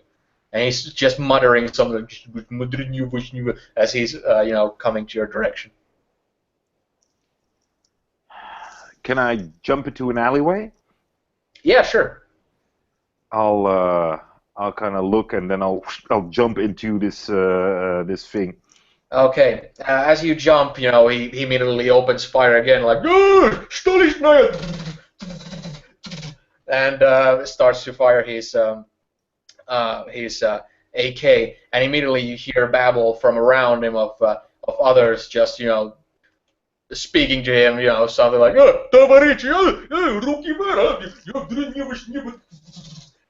and they're like immediately like about to chase you, and as you run through the alleyway, there doesn't seem to be any like doors or any corners that you cut. It's like alleyway that goes like in a corridor kind of way, like you go into the alleyway and it spreads into two directions and they just exit into other parts. It's like there's almost very minimal room for maneuvering.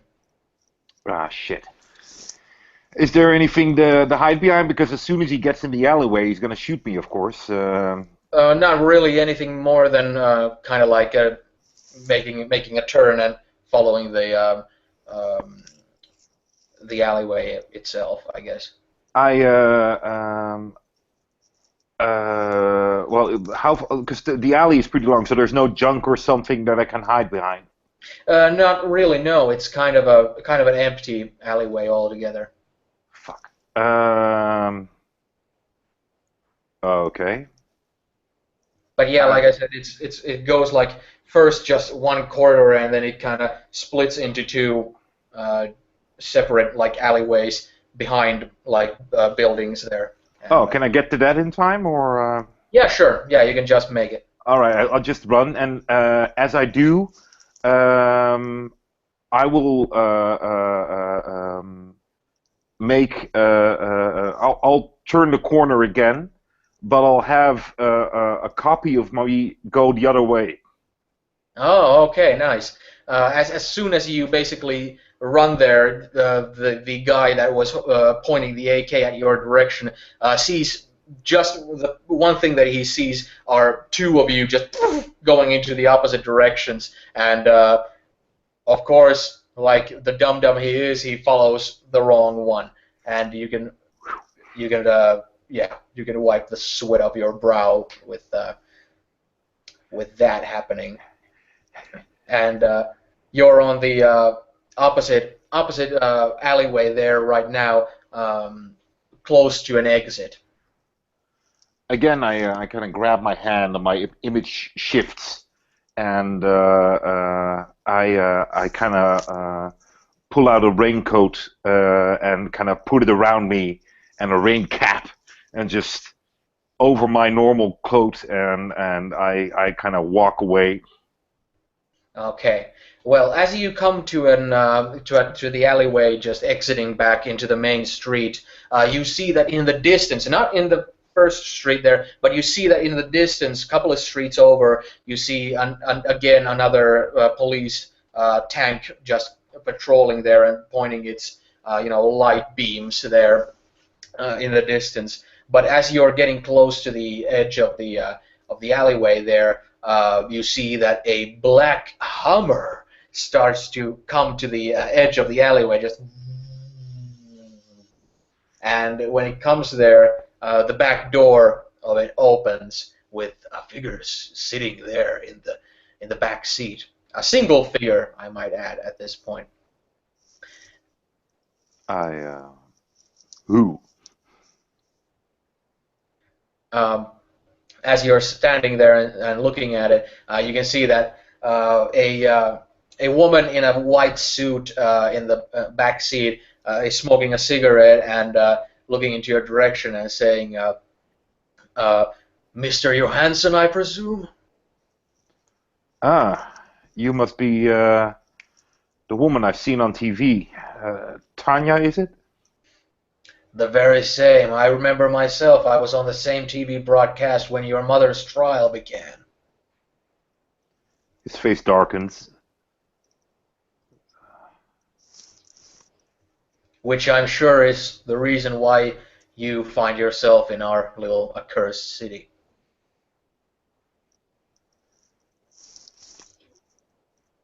Why are you here? I'm sure a famous woman like yourself has better things to do. Better things, no. Not by a long shot. If you've seen these little hovering drones roaming about, I have my little eye on them as well, and eye through them as well. And I've been following your steps as soon as you entered this city, and seeing what I have just moments ago seen, I speeded into this location to dispatch you while I still could follow you along, seeing how your face tends to change. Hmm. I'm offering a proposition if you're interested in stepping into my automobile. I couldn't help but notice something I've been actually taught by a former friend of mine, God rest his soul, about detecting magic when I see it. And she smokes her cigarette, looking at you. Listen, lady, if you've been following me, you know I am not in the habit of getting into cars with strangers. Not even strangers offering you to get your old lifestyle that you're used to back. Ah! Especially strangers that offer me that. Well, that's fine then. I, since you do know my name, you do probably know that I founded the superhero group, the Bucklers, early on in this town while it still had some resemblance of a soul to it. And one of its members used to do similar tricks to you, to what you're doing. I still hold all of his books and scrolls and tomes and tablets and such, all his magical trinkets and items on me. I still own his estate, where I still have the old location of the old headquarters of my former group. I've been doing recruiting and in hopes of actually doing something about the state the city is in. And when I noticed you, I noticed something I recognized immediately, something that could be put into better use.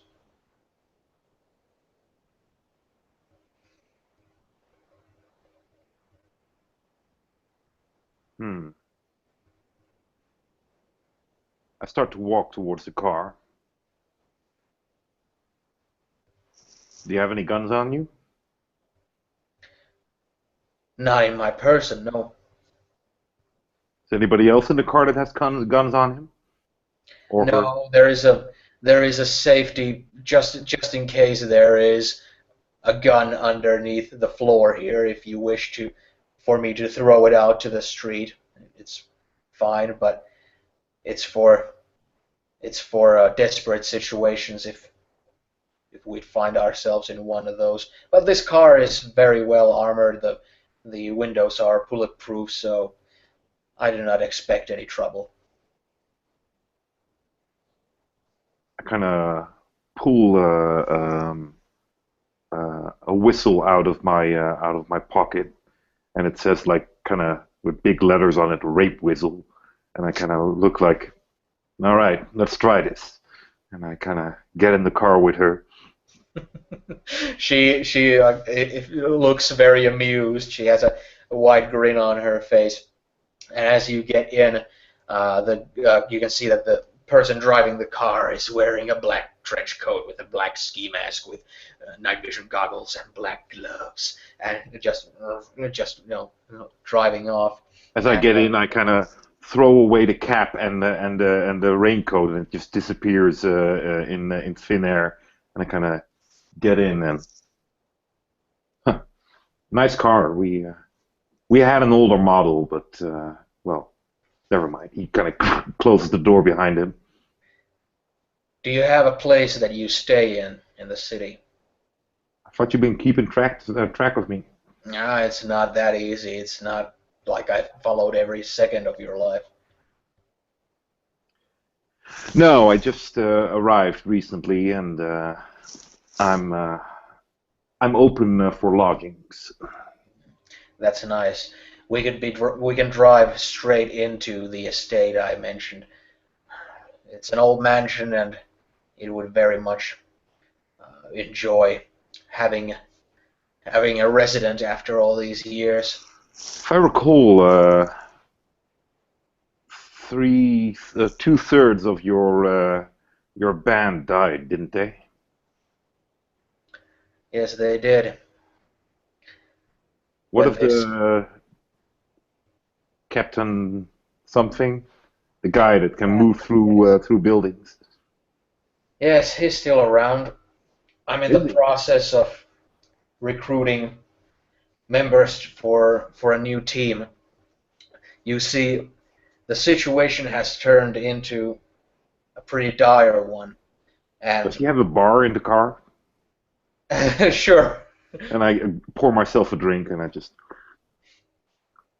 there's all kinds of political jargon and little nitbits and red tape going on where the future for this city doesn't look all that great. So I'm looking for a kind of last resort to build a new team together.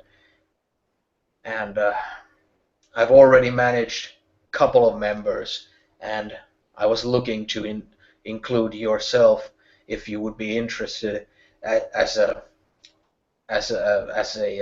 exchange for offering you protection since you happen to have already found yourself in a heap of trouble with not only the law outside the city, but also something else, it seems. Um, I'm not big on being a hero, especially a superhero. I kind of fly under the radar, if you know what I mean. Flying under the radar might be just what we're looking for. See, the main function that you would serve the best at would be in the estate, finding out learning as much as you can. When Platemancer, the former leader of the butlers, yes, yes, well, those were I different thought it was better than Pump Trunk, but well, no. those were different times, boy.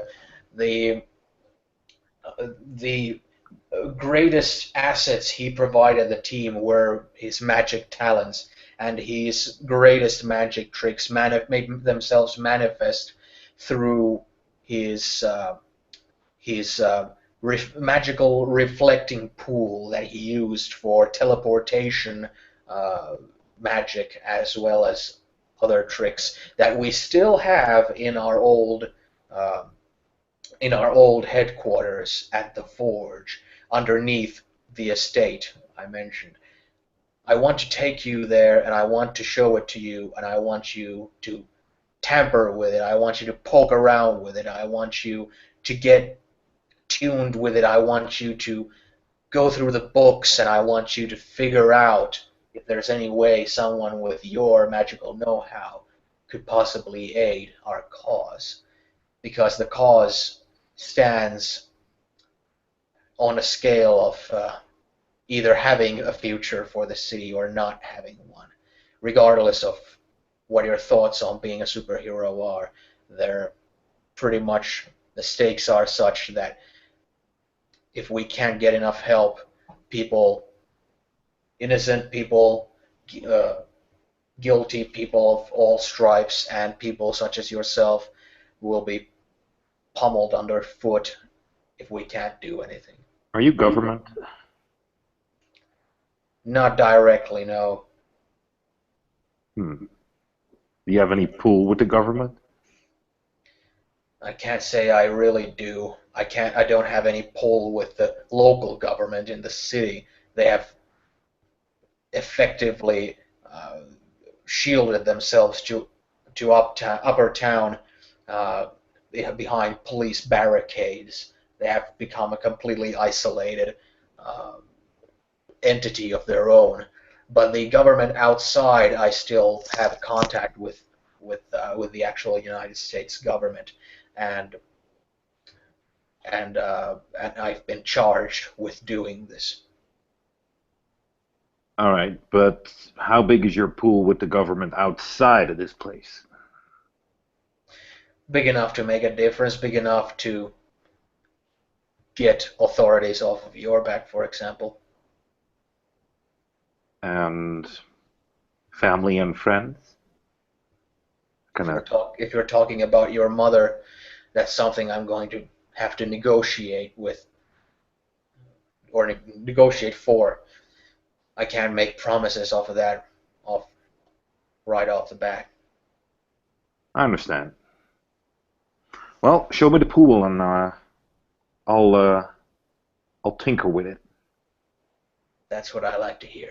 She takes half of her cigarette as the Hummer drives into the direction of the estate, the little mansion there, as thunder sounds in the background. And meanwhile, or not exactly meanwhile, but in the third location, uh, where would Captain Phantom be found these days in his more decadent and fallen from grace state? Where would He is no longer Captain Phantom. Captain Phantom is dead. I see? But where then is this man formerly known as Captain Phantom? He will be sitting on top of a building. Any specific building particular? Probably one within the Longsword district. Um, Sitting a moderate height above, just kind of looking over the entire region. And, as the camera pans up this building, we hear some inner monologue coming from Geist. I'm gonna throw down a little screen share here of the image. There we go. And as we see, the camera panning up this building in black and white, we hear the inner monologue of Geist. And once more, we see here an entire festering city of filth, criminal scum, a cancer growing in every crevice. And there's only one cure, and it has to be applied bit by bit. As the camera pans up, we see this figure in a long trench coat that's hooded, wearing this cowl, this ski mask that hangs loosely over the face, with these these white glowing goggles of sorts that have been etched into them, and yes, the long sword symbol etched across the chest as well. With like three bucklers. Actually, to be fair, that longsword symbol most likely wouldn't be there yet because the longswords haven't been founded yet. So. Oh, okay. Well, for the time being, that's not there, so we'll ignore that detail. But upon his waist, there are three bucklers there. Ooh, interesting. With various pockets and several torn up pieces of fabric around his own visage. Yes, this is Geist. As he looks upon the city down below, the wind kind of blowing about, he is sitting there just contemplating this while this inner monologue goes over his head, and he just sits there and just watches with this scowl upon his face that cannot be seen but is felt through the eyes, these piercing eyes that only that of a dead man can only give, as he looks outward onto the city as the lights flash in the distance. Okay. As you're sitting there, your kind of moping inner monologue is kind of interrupted when you can hear the door that, where the staircase that leads to the roof, there's the door opens there, like just, and you can see the familiar figure of Tanya Vasilievich in her white suit there, standing and lighting a cigarette. It's been a while since you've been in contact with her. His head slightly turns as a bit of leather is creaked along the way, and kind of through the periphery of his eyes, spots her walking along. So what brings you in this part of town? This was brought to me because you couldn't be found. So I thought I'd bring it to you. And she's waving out an envelope. And she's walking to you with, there's all sorts of little stones and broken glass on the rooftop here. And as she's walking with her nice shoes there, and they're crackling, beneath her feet there, she kind of walks towards you with the letter. She's pointing it, or extending her arm to you. He extends his palm outwards and accepts the envelope and holds it in front of him and then begins to open it. When you open it, you can see that it's from your mother and father-in-law, whom were in Florida watching over your kids when the whole cataclysm happened.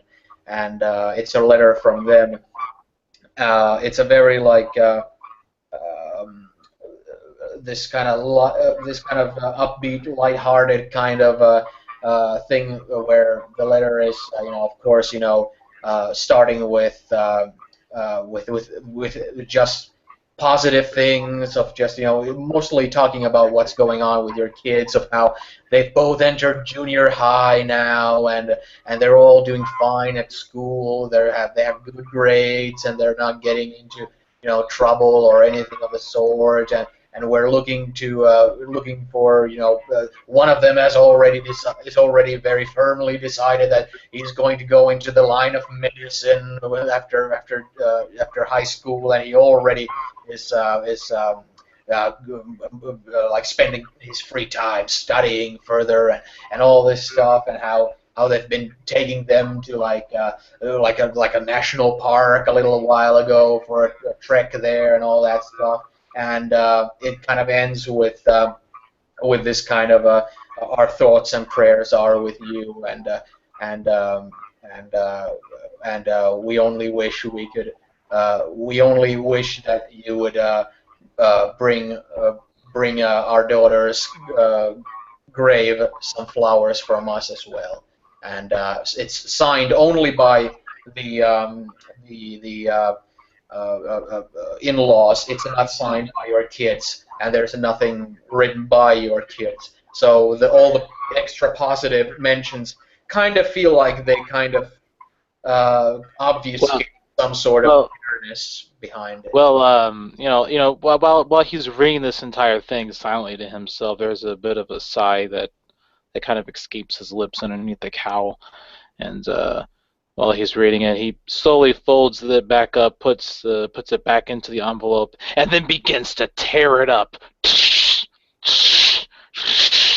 And then, lifting his palm up ever so slightly, lets the wind take it as a breeze brisks through this rooftop, as is often that happens upon the rooftops, and it just takes that letter and scatters it to the four winds. Sentimental it is.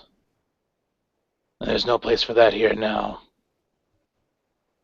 A reminder of the past. I appreciate the thought, though. Well, I can't blame you. But I didn't come here to talk to you about the past, as it were. I actually came to talk to you about the future. Because there is a serious threat to the city's future ahead. I've been in constant talks with all the government officials affiliated with the future of our city, disregarding, of course, the actual officials that still reside in the city, as they have actively taken themselves out of the equation by shielding themselves and isolating themselves from the rest of the world, while I have been in contact with the actual United States government. The situation is thus. During this 5 years, the fervor of love and support for our dear beloved city has faded roughly. It started to affect the amount of aid we get when it comes to equipment and food and medical aid and all this stuff that the mainland sends our way.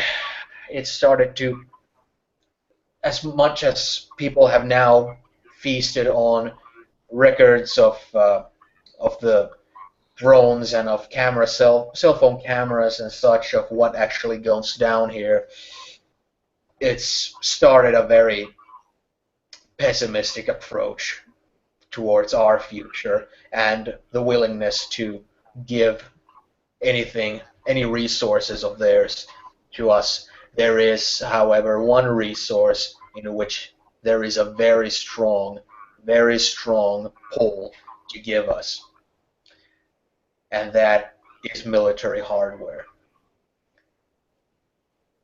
Everything you just told me just now is not new.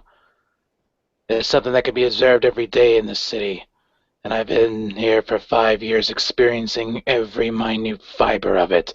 And he just kind of glances over the city once more as he looks over.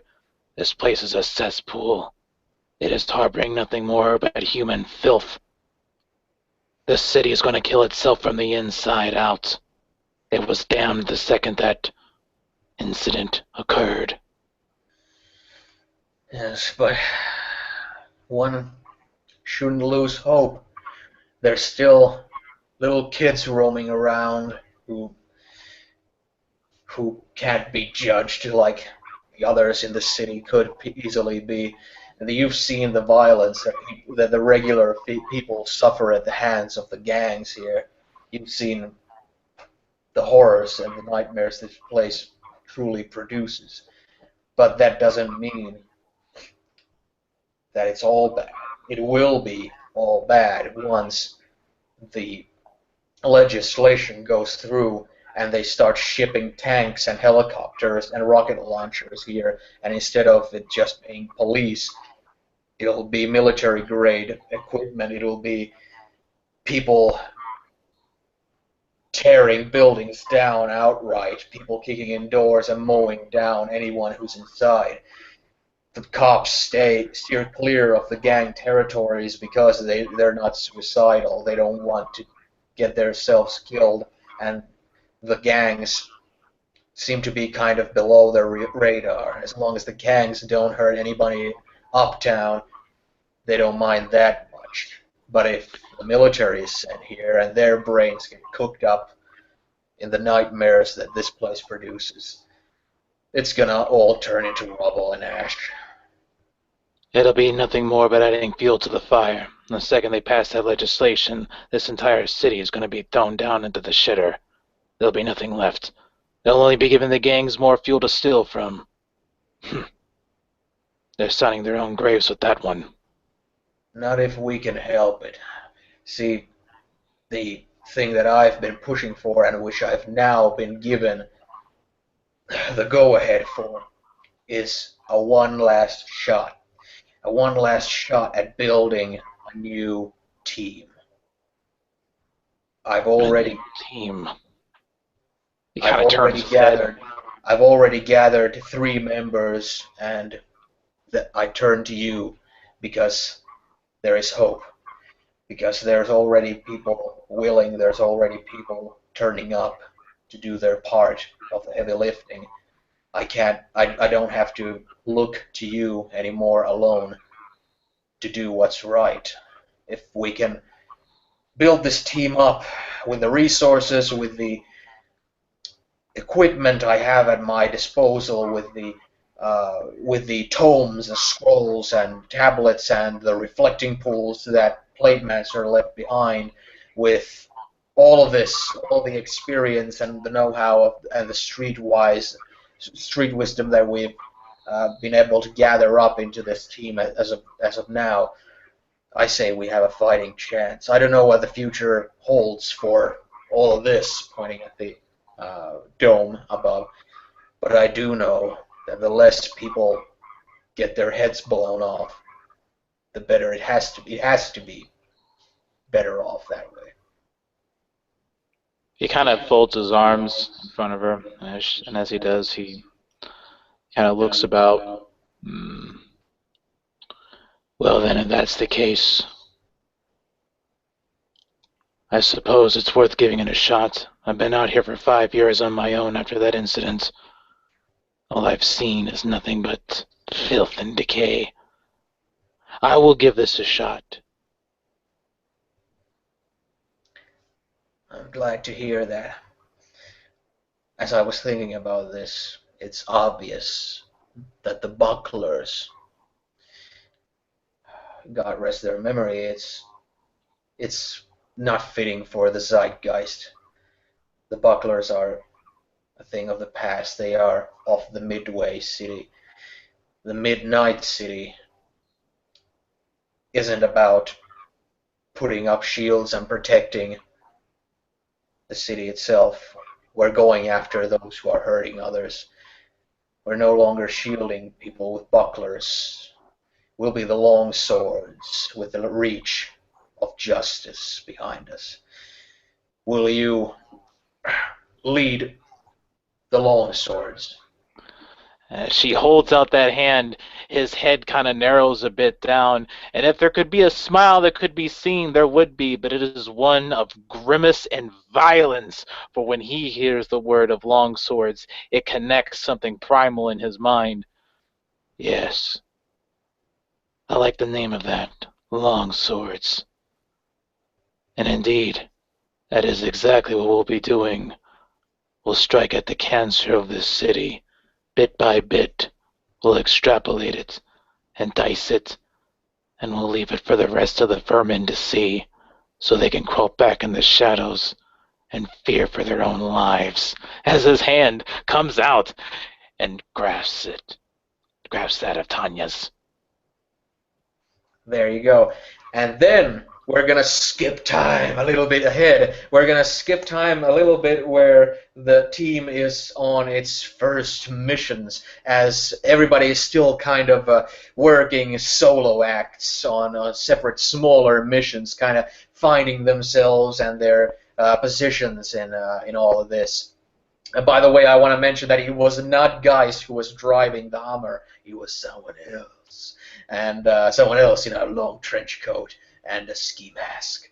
And I'll go first to Mr. Brick, as Mr. Brick has been informed of a mission that requires his immediate respondence. As Mr. Brick, now wearing his beloved and asked for mask on his face, with his hero's mask, with his hero's cape, with the tassels flying in the wind as the cloak, also the cape flies in the wind, with your wrestler trunks and your long sword belt buckle, as you're standing on a rooftop gazing into a district that's mostly covered in old industry buildings and warehouses. As you're into your earpiece, you hear Tanya Vasilievich give you the information of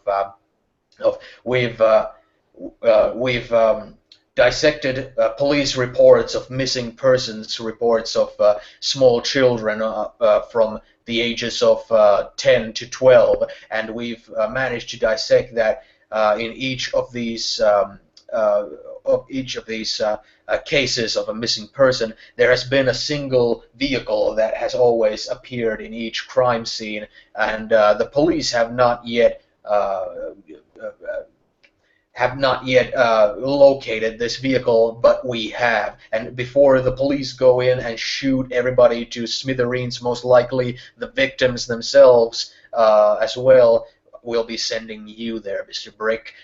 The address to where that white van always drives into is in this warehouse district in front of you. It is this and this address, and you can see when you're on the edge there, you can see this warehouse building where there's not a lot of people there. Actually, there's almost no people at all in this warehouse district. There's street lights that some of them are broken and not fixed, and some of them are still working, and that some of them are just kind of buzzing. There's a very, very mild rain in the air, just a couple of droplets here and there, and the air is still like the clouds are thundering in the sky. And as you look down to the warehouse building that looks to be like two-story, it looks like it's like one above ground story and one below ground, like a basement story there. And Tanya Vasilievich tells you to your earpiece that you are to rescue the abducted children by any means necessary. You have free reign to use force at your own discretion. And also that this place is in the gang territory of the Leather Masters,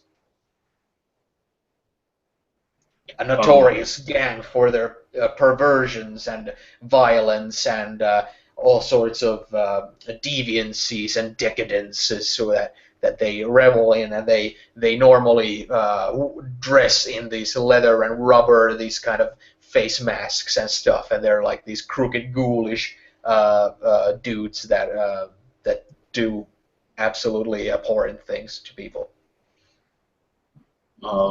Just so I'm caught up, it's been like a year or so or less. A lot less.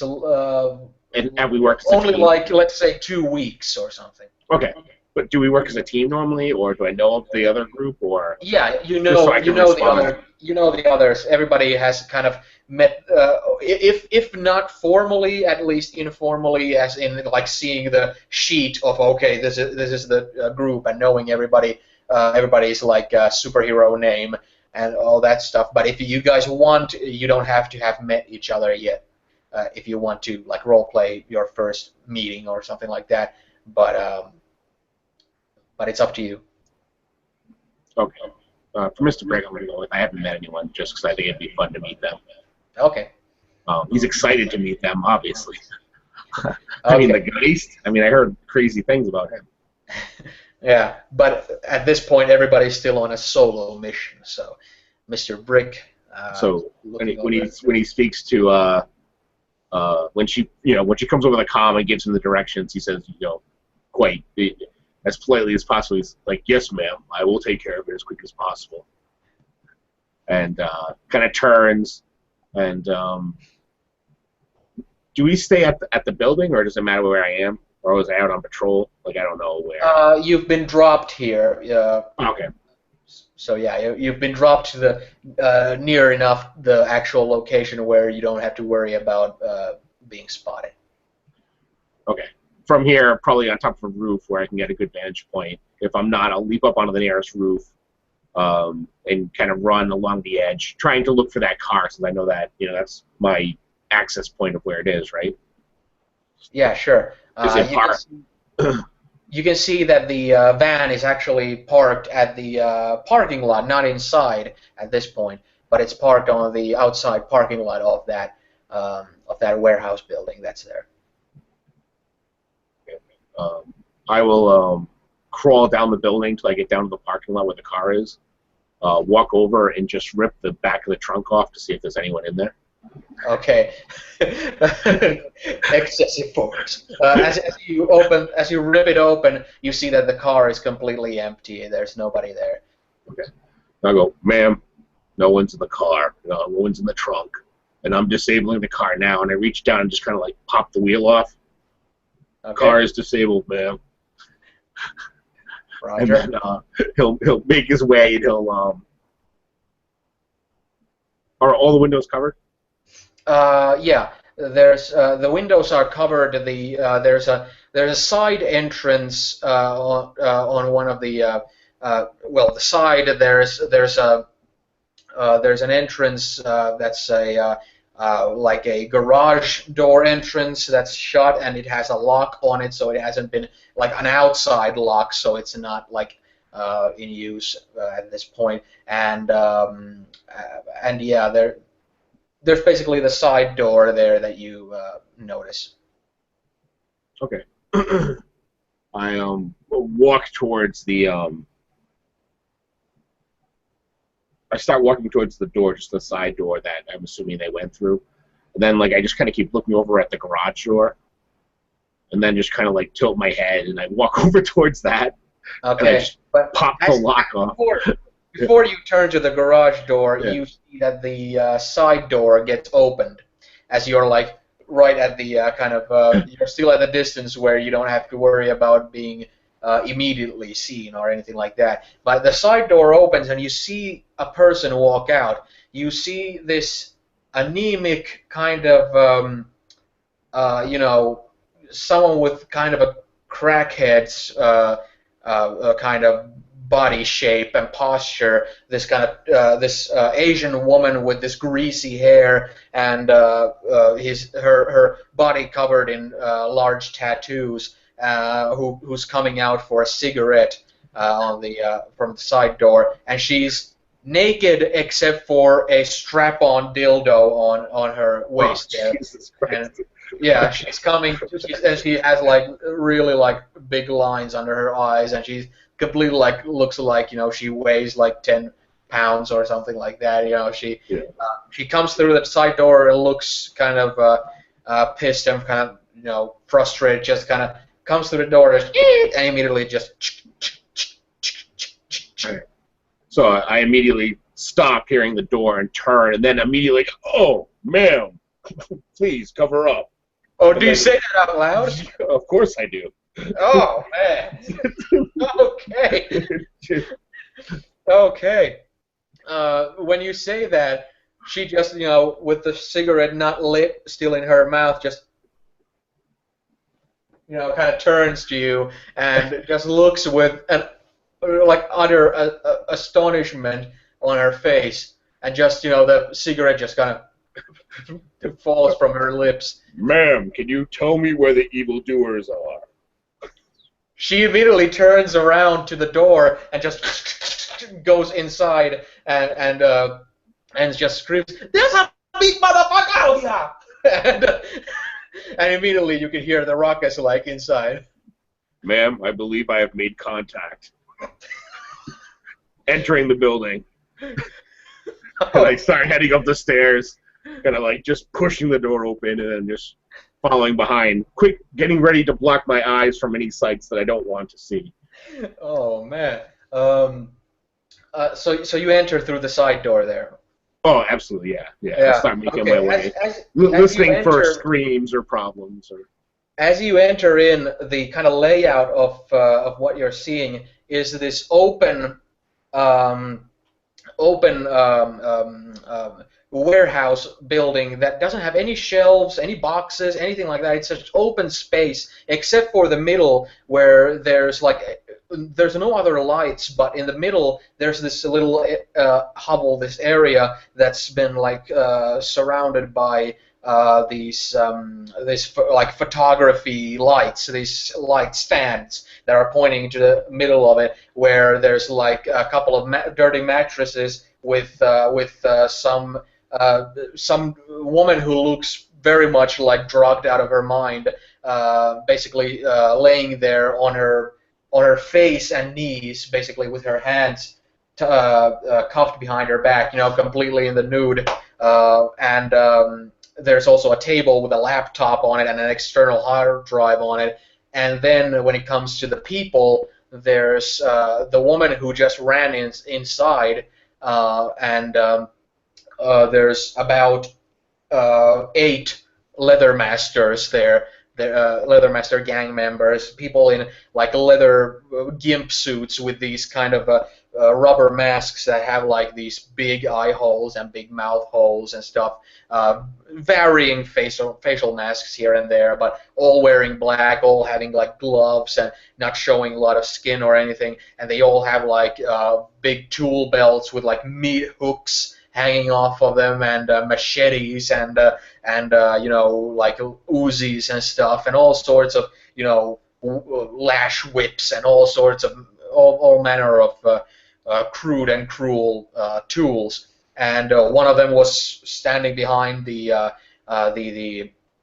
table with a laptop. One of them was standing behind a video camera, a large video camera, like a TV camera that's behind on a tripod, pointing at the woman on the floor there. And there were, did I say 8? Sure, more for me to smash. and okay, the 6 of them are basically just laid out around the place. Some of them are, were next to one another in the middle of talking when the woman ran in.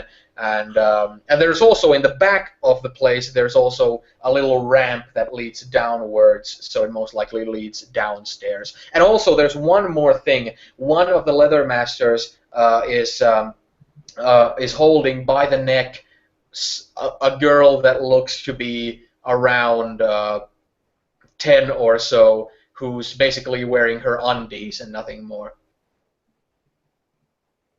Who also looks like scared out. Immediately, I stand up to my fullest height, flow back my cloak, showing my massive, muscular body. Probably with the lights the way they are, just red and black flecks around it, shining off. Quite different than a human skin. Just has that brick-like look to it.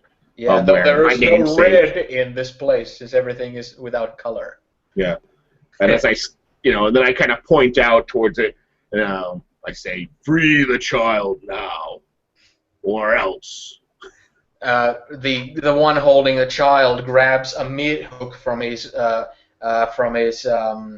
belt and puts it to the kid's face and says, "You'd like that, wouldn't you?" And he, with this gross, blackened gums and stuff, like licks the half of the little kid's face with the meat hook in his hand, and the others are about to get their firearms from their belts. And the woman with the strap-on dildo ran into the back of the warehouse, about to run down the ramp into downstairs. Basically, she's not armed with anything except for the dildo. He kind of takes a step forward, and there are 3 ways that we can do this: the hard way, the easy way.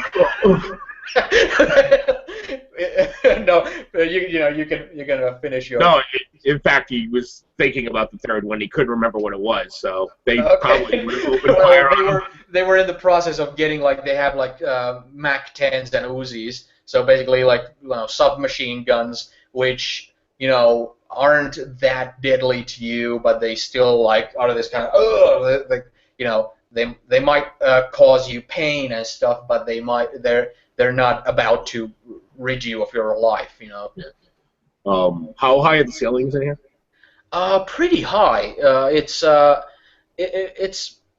there would be space enough for a second story. They're that high. All right. With that, as the bullets are hitting in, he's still thinking about the third remark. He forgets that. He goes, "Oh, forget it." Takes a step and just leaps at the nearest group of them, and he screams. He says, "Time to mix the mortar," and he leaps in between the middle of them. And when he hits, he just starts spinning around, trying to clothesline everyone within range. Okay, but what about the one holding the girl? Are you letting the girl be held hostage while you attack random members of the gang? You're muted. He can't. He's just trying to get closer. But he figures if he can take out some while he gets closer, he can't leap at her and do that because that would kill her too. Yeah. You know what I mean? He's just trying to get closer to the group so that he's within arm reach of that man. Okay. Well, as you're so big and you just wail in with the intensity of doing the clotheslines and stuff, and everybody's just kind of firing at you. Those clotheslines just make them just spin off of their feet, make a flip in the air and fall to the ground, and just like they're holding their shoulder lines, their collarbones most likely are broken, or their jaws if their chins were tucked in or anything like that, and they're just laying on the ground, writhing in pain, and you get a couple of them immediately with that. those clotheslines there, but you do see that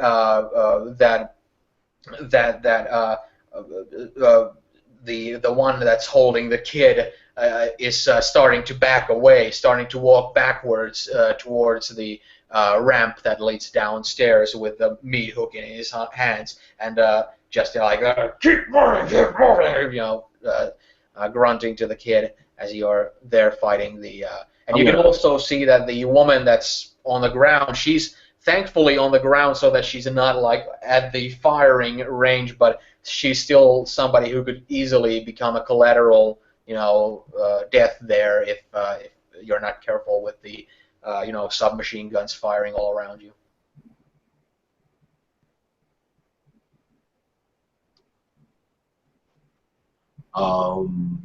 Yeah.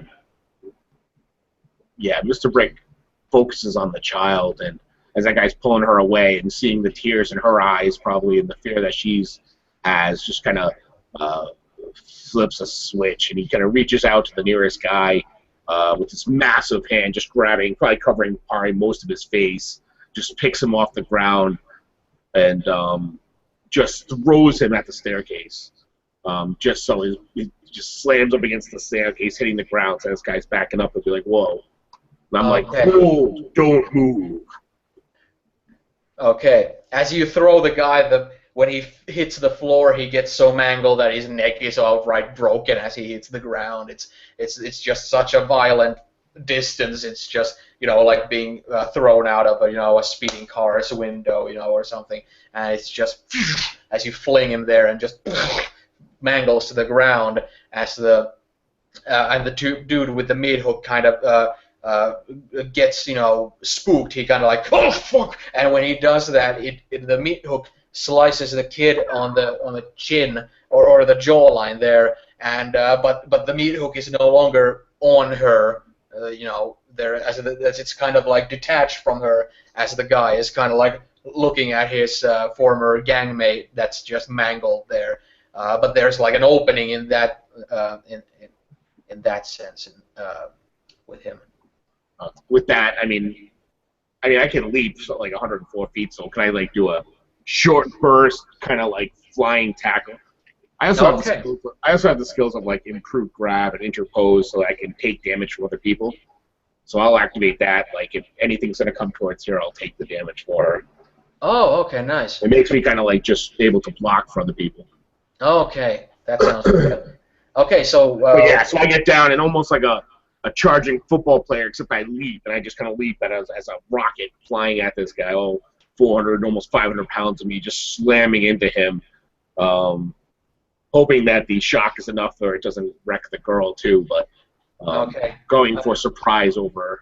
Yeah, especially since he was just looking at the side, it's like you don't hit the girl when you tackle him, but when you do your flying tackle, it's still like he's grabbing her by the neck, so she falls down to the ground kind of violently when he also, gets smashed into by you, but it doesn't look like it's not like her head's just pounded to the ground or anything. It's just that she might have some whiplash or something like that, in her neck, and as you hit the guy, he was close enough to the staircase where the impact not only like you can feel the side of the shoulder that you hit, all the ribs just kind of like break there, like piano wires or something breaking, and it's like and his shoulder also getting like dislocated, and the force like slams him against the brick wall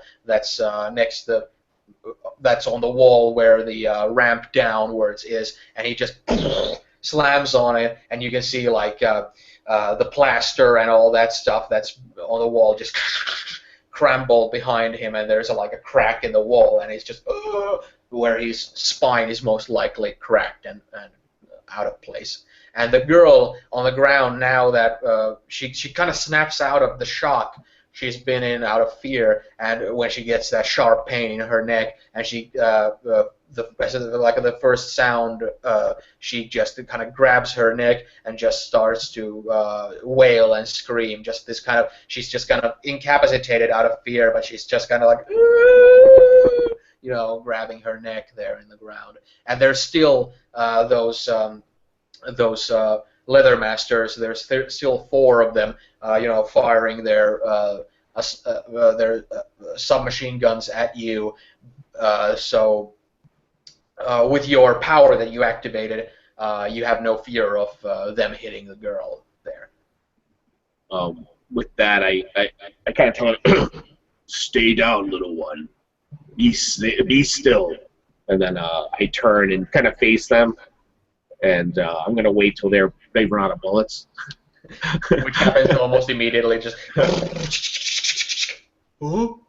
And then, I tell them, "Put the weapons down, or you will all be dead." If we give up, we're gonna be dead anyway. So even as he's saying that, I just leave with the nearest guy, come up, and just double hand slam him. Just crushing him into the ground. When you double slam him in the head, it just it's like the head goes downwards into the ground, and the body like whiplashes with that into the ground, like and the jaw just he eats the concrete of the floor, and just he's just destroyed. And as you said, rip up my hands, blood spraying everywhere. I kind of turn to the next one, and in the group, and be like, "Who's next?" You can see that while that went on, the 2 or 3 that are left break into maniacal laughter as they pull out their machetes and mid-hooks, and they're just like, and they just come at you and just try to cut at you. And so one of them says, "Get the eyes!" And it's the only soft spot, I think. Yeah. And they attack you with edged instruments that really, like, the rubber bullets didn't do anything. These do even less. It's just it's like hitting rocks with machetes. It's just breaking the machetes. As they're swinging, I don't even give them as much of a chance to swing. Like, I'll grab the nearest one and just snap his arm. Go to the next one, snap his arm. Just as they're coming in, I'm just gonna grab them and just keep snapping arms till they stop attacking me. That's brutal, and it's like one comes to you, and you just when you grab it, it's like kind of like there's this air of, oh shit, and when you snap it like a wishbone, it's so effortless that it seems so strange kind of to see that just kind of happen, just and immediately when first of them starts to wail and scream on the ground, the 2 next to him are kind of like, but then you come and there's no mercy, and they're all just in a fetal position in the ground, just screaming there. Just for good measure, I stomp on each of their legs, crushing one of their legs too. Okay. And then I go, "Man, they're incapacitated." While you're doing that, you start to smell smoke. I knew it. Where's Pump Trunk? Pump Trunk is nowhere to be found. He's dead, man. Shit. I look over and see the woman and the child. I go to the woman. I snap I grab a hold of the handcuffs and undo the handcuffs. Is she unconscious, or is she just?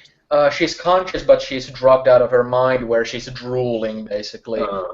So I pick her up, run over to the child, pick her up. And then I actually stand there, and I'm like, "Ma'am, I have 2 of the hostages, but their place is on fire. What do I do?" Search the place while you still have time. There was supposed to be over 10. With that, he runs outside. He's like, runs out, and then he, having nowhere to place them, he kind of just looks at the open trunk and kind of puts with the woman down, and then he puts the child in there, and he's like, "Shh," and takes the thing and just kind of puts it back on top, and then runs over to where the locked gate was, I guess. Remember the driveway thing? He runs over to that, and he just kind of grabs it Yeah. Not even trying to undo the lock, just ripping the thing up, just trying to open it. Yeah, there's the garage door was kind of like on a ramp leading downwards, so it's like the basement Below them. level there. And as you just effortlessly pull it off with the lock just breaking as you pull it open, you see that the woman with the strap on there is there, and she's just lit a Molotov cocktail, and she's surrounded by these kennels. Basically, there's like these kennels of like chicken net wire, these things made these into these little boxes that all have their individual little locks on them, and each one of them has a little kid inside. And the woman sees you opening the door and turns to you, but not saying anything. She's just, kind of stunned.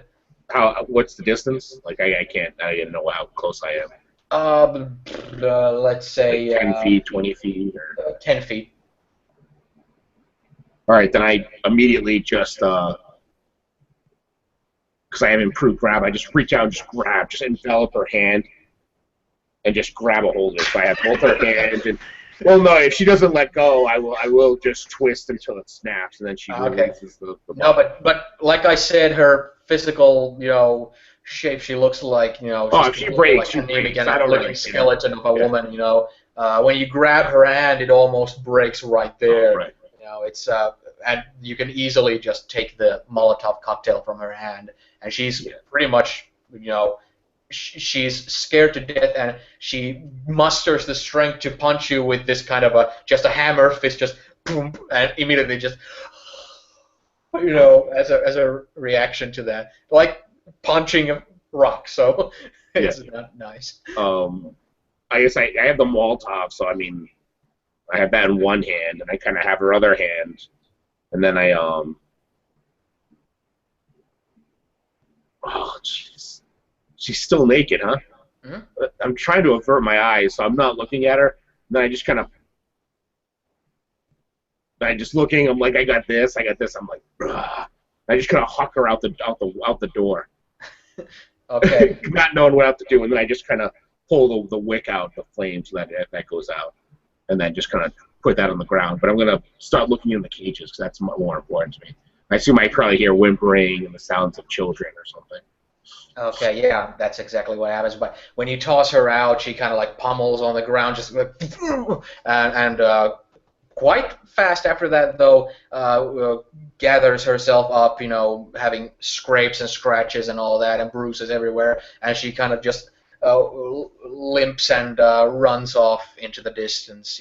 She clearly is not a member of the Leather Masters. She's most likely a victim of some extent herself in this as well, kind of like the woman who was drugged and all that. But there you are. The kids, see all of this, and about half of them like get up and come to the doors, like expecting a rescue. But half of them are also kind of huddled in the corner, kind of scared. But they don't look like they've been abused as such. They look pretty unspoiled, as it were. He's like, I'm going to release everyone. He kind of goes to the first cage, usually the one where there's actually a kid who wants to be released. He's like, I am Mr. Brick. I am here to save you. And he kind of snaps the door open, and he's like, stay close to me while we free the others. And I'll go to each of the cages doing that. There, you notice that they are half of them are girls and half of them are boys. They're around the 8 to 12 year range, and they all of them pretty much just as soon as, especially those who were like at the door, when you snap open the lock, they immediately come to you and like hug your legs and stuff like that, and are really like attached. But some of those who were huddled in the back are too scared to come forward when your large frame appears there. With any of those, I'll kind of like stay back away from the door, not to be close, but I'll reach into my pouch and pull out a lollipop and say, here, if you can come out, you can have this lollipop. Then I take one out and I eat it, because why not? Yeah, you managed to lure them out with that easily, and even though they've all been like abducted, they don't seem that like you don't detect immediate trauma, psychological trauma or anything like that. It's like there could easily be some, but it's not evident on their person. None of them are behaving erratically or hysterically or anything like that. They're more just crying and being glad that you're there to rescue them. I guess I called back over the radio. Ma'am, we need pickup. I have 10 children, 11 children. I think it was 10. There's 11. 11. There's 11. There's 10 kids in the kennels, and then there was that one child above. Ma'am, there are 11 children and one woman who needs medical attention. We'll dispatch the Hummer and send them to hospital. With that, I collect the kids and keep them, and I make sure I get the girl out of the trunk. And I'm going to leave the woman in the trunk covered, just so the kids don't see her. And I take the other girl, and I kind of take my cloak off and wrap it around her, which probably looks ridiculous. It's so massive. And then probably when the paramedics, everyone shows up, I've given candy to all the kids. Actually, there are no paramedics showing there's no paramedics. There's actually the Hummer very quickly after your call comes there and screeches there, and immediately the doors all open, and from the driver's seat, the guy with the ski mask and the goggles and the big coat comes in and grabs the woman that you had wrapped into the cloak, and immediately, not saying anything, just grabs her and takes her to the car, and then starts to help with the kids, getting the kids into the car as well. You're also here in your headpiece. Did you manage to extract any information as to the reasons of their kidnapping? They look like they're setting up some sort of child pornography site. I'm not sure. There's plenty of evidence of it. There's a computer in there, but I don't know how to use them. So you might want to grab the computer. Is there anyone from whom you could extract and? I left 3 that I can interrogate. Please do so if possible. With that, I wait until the kids are all in the car because I want to make sure that they're all in there and safe, and I'll go back in, ignoring probably the whimpers of the men on the ground with their broken arms and legs. I will immediately collect the computer and anything that looks like with the external hard drive and anything that looks like it's important, basically anything I don't understand. So I grab everything, and then if the car is still outside, I run back outside and I put that in the passenger seat next to the scary guy with the goggles.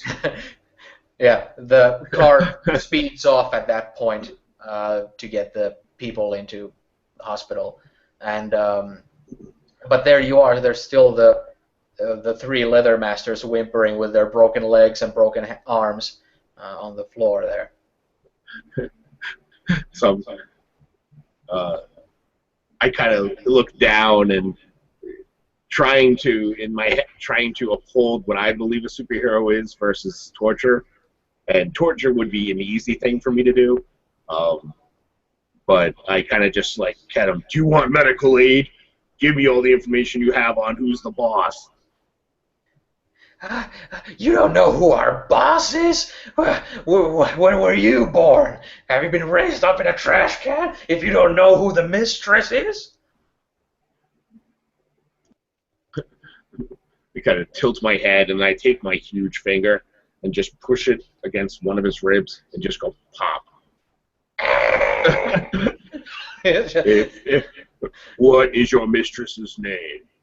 No one knows her name. She's just the mistress. We all obey, and she obeys Ironside.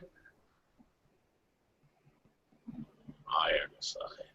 Does that sound familiar to me at all, Ironside? Ironside, yeah, he's a familiar figure because he was the one who basically dethroned your former boss and Okay. took over her syndicate. And Ironside and his barbarians therefore became the largest gang and the first noteworthy gang in Midnight City. You kind of like, I shake my head, of course, Ironside. But I need to know the mistress's name.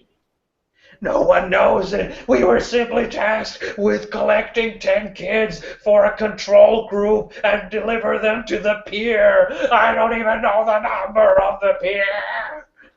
Then I kind of place my massive hand over his mouth to shut him up. And then I'm like, listen carefully. Control group for what? Whatever. No, I move my hand. Whatever control groups are used for, I guess. I don't know what they're plotting. Maybe it's some kind of science mumbo jumbo. Who knows? I cover his mouth again, and then I get really close to him. And R2 says, I get really close, and I kind of look into his eyes and make sure he can see my jet black. Everything. My eyes are black, so they're not. You can't really see an iris or anything like that. So as I get close, I kind of stare at him for a couple of seconds, like, if you're lying, I will punch this finger through your chest. Are you telling the truth? And he's just. All right. And then I kind of James. I say, rest here, and I pat him on the chest. I go to the next guy and say, what's the name of your boss? He gives you exactly the same information, except for he might be a little harder to answer something, so you have to break some more of his ribs. Okay. but that's pretty much the extent of information yet, that they were meant as a control group for Ironside's barbarians for some nefarious reason, who knows, and they were to be delivered to the pier. And you know that there's a couple of places where that could be. There's a couple of docks areas which are under the gang's control, but you can't be sure where exactly. All right. I'm going to go back to the original guy and then ask him, do you know which docks they were going to, where you were supposed to drop them off? I don't know. The only one who knew that specifics is that guy you killed earlier. And he nods his head to the stairwell there.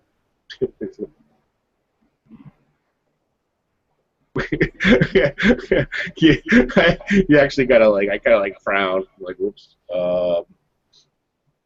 And then I turn and grab each of them, their non-broken arms. I kind of just grab them all three, and I just start dragging them outside. Okay. What then? There's no police force or anything, right?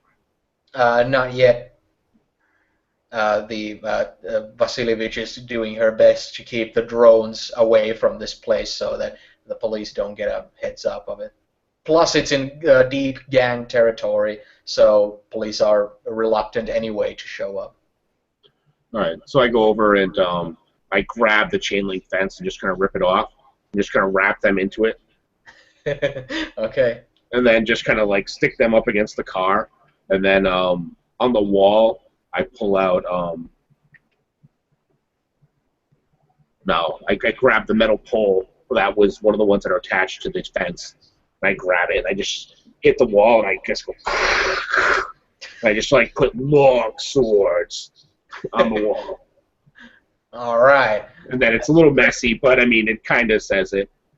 Yeah, with your level of literacy. Yeah. The L backwards and stuff. Ma'am, I believe I'm all set here. Should I kill them or leave them? I leave that up to you, Mr. Brick. Child pornography is evil. And with that, I just kind of reach back and just punch my fist through the chain, just crushing all three of them. Oh, there you go. Well, as you do that, it's quite easy to feel like, the ribs of one of them just completely, just crush inwards, piercing heart and lungs and all that, and the same happening with the fist going forward to the second one, just crackling like they're made out of just sticks, just Yeah. snap, snap, snap, snap, snap, and then I'm guessing you're about to leave then or something. Yeah, I turn and then kind of look back, and there's sort of a feeling of sadness, and I mean, hopefully the children will be okay, but he knows that this is actually probably more of a common occurrence. It's one of the few times where we actually stopped it.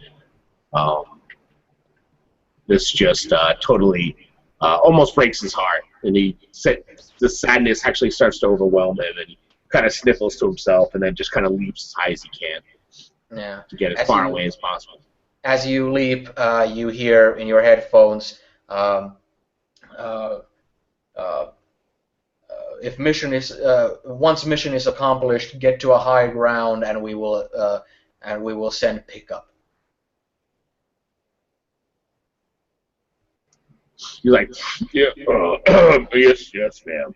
And then he's like, okay. Extraction. And when you get to a high ground, you hear this sound as some sort of a flying vehicle is approaching to pick you up. And now we turn to Liam.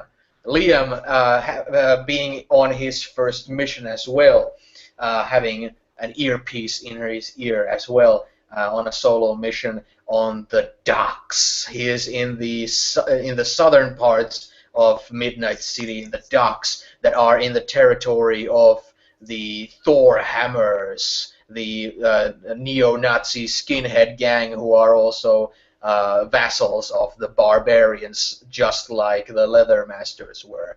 And you are being sent on a mission to survey,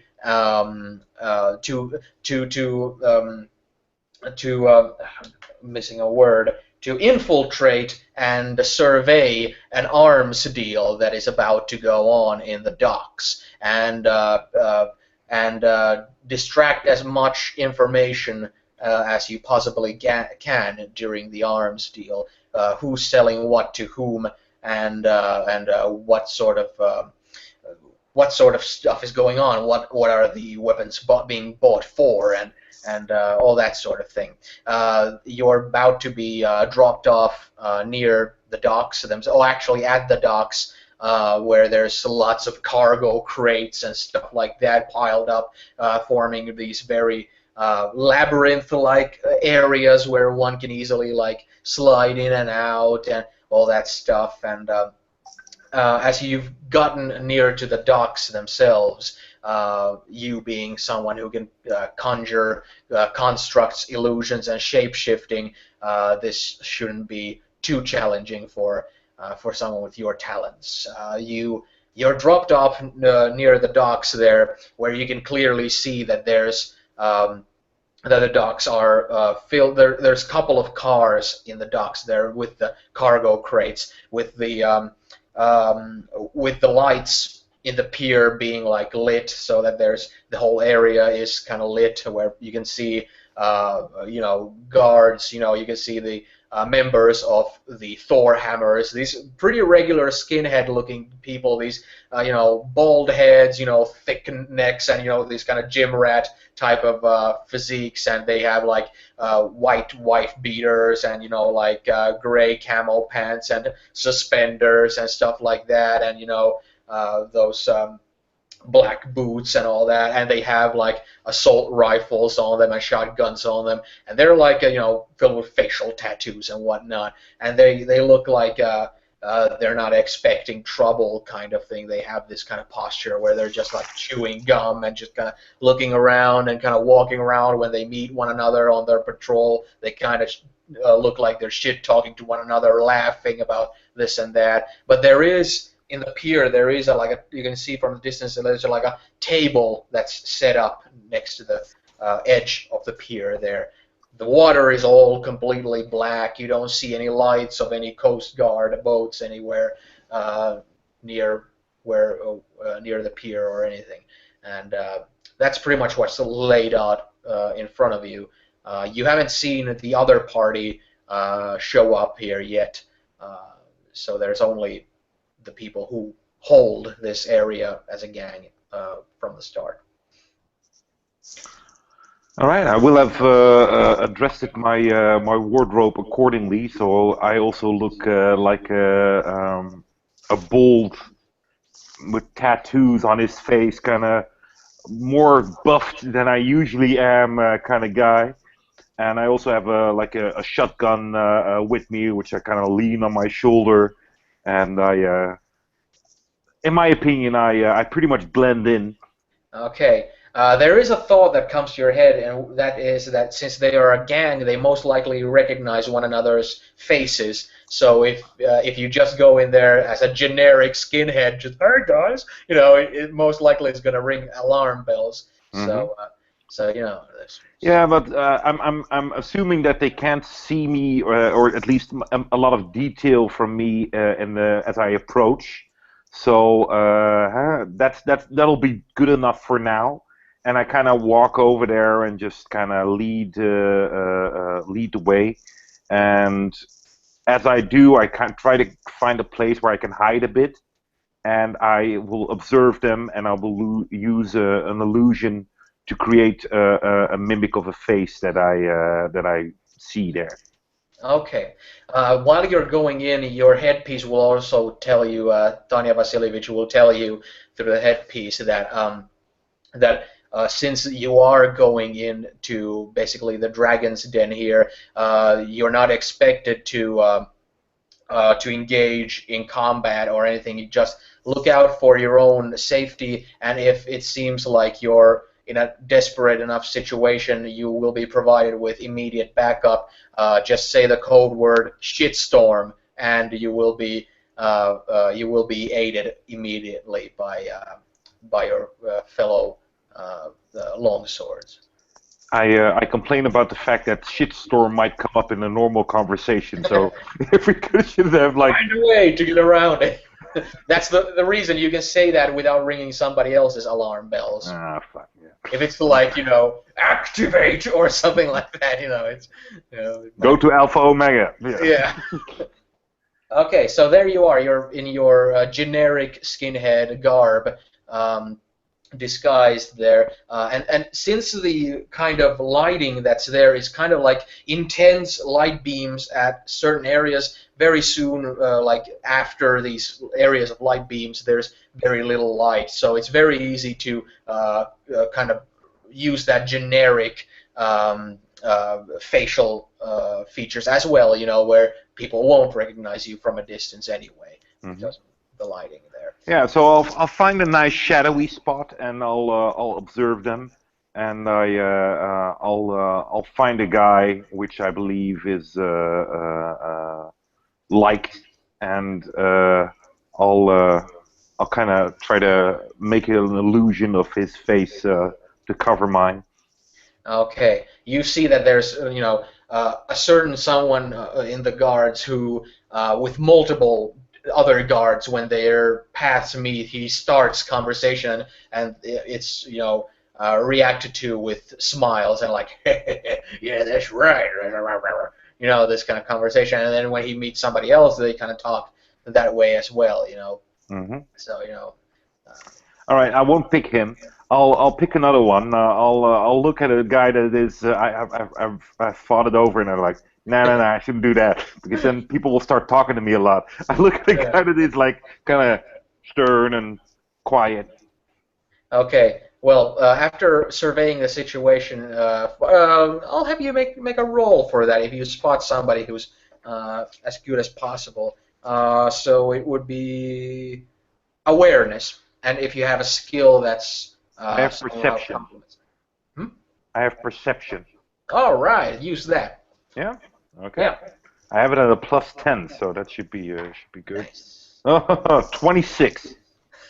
Nice. So yeah, you have no problem surveying the people there, and you can pretty much, in this sort of empathetic way, you can pretty soon map out the sort of demeanors they seem to have when they interact with others, or when they're standing alone. Or if they look like somebody's walking to their direction, if they look like stay away from me, and somebody turns away, and that sort of thing.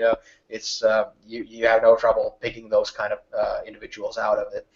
Excellent. And what you notice is that there's somebody whose job it looks like is mostly focused on looking into the pier and looking out for any kind of boats that might be coming from the waterfront side.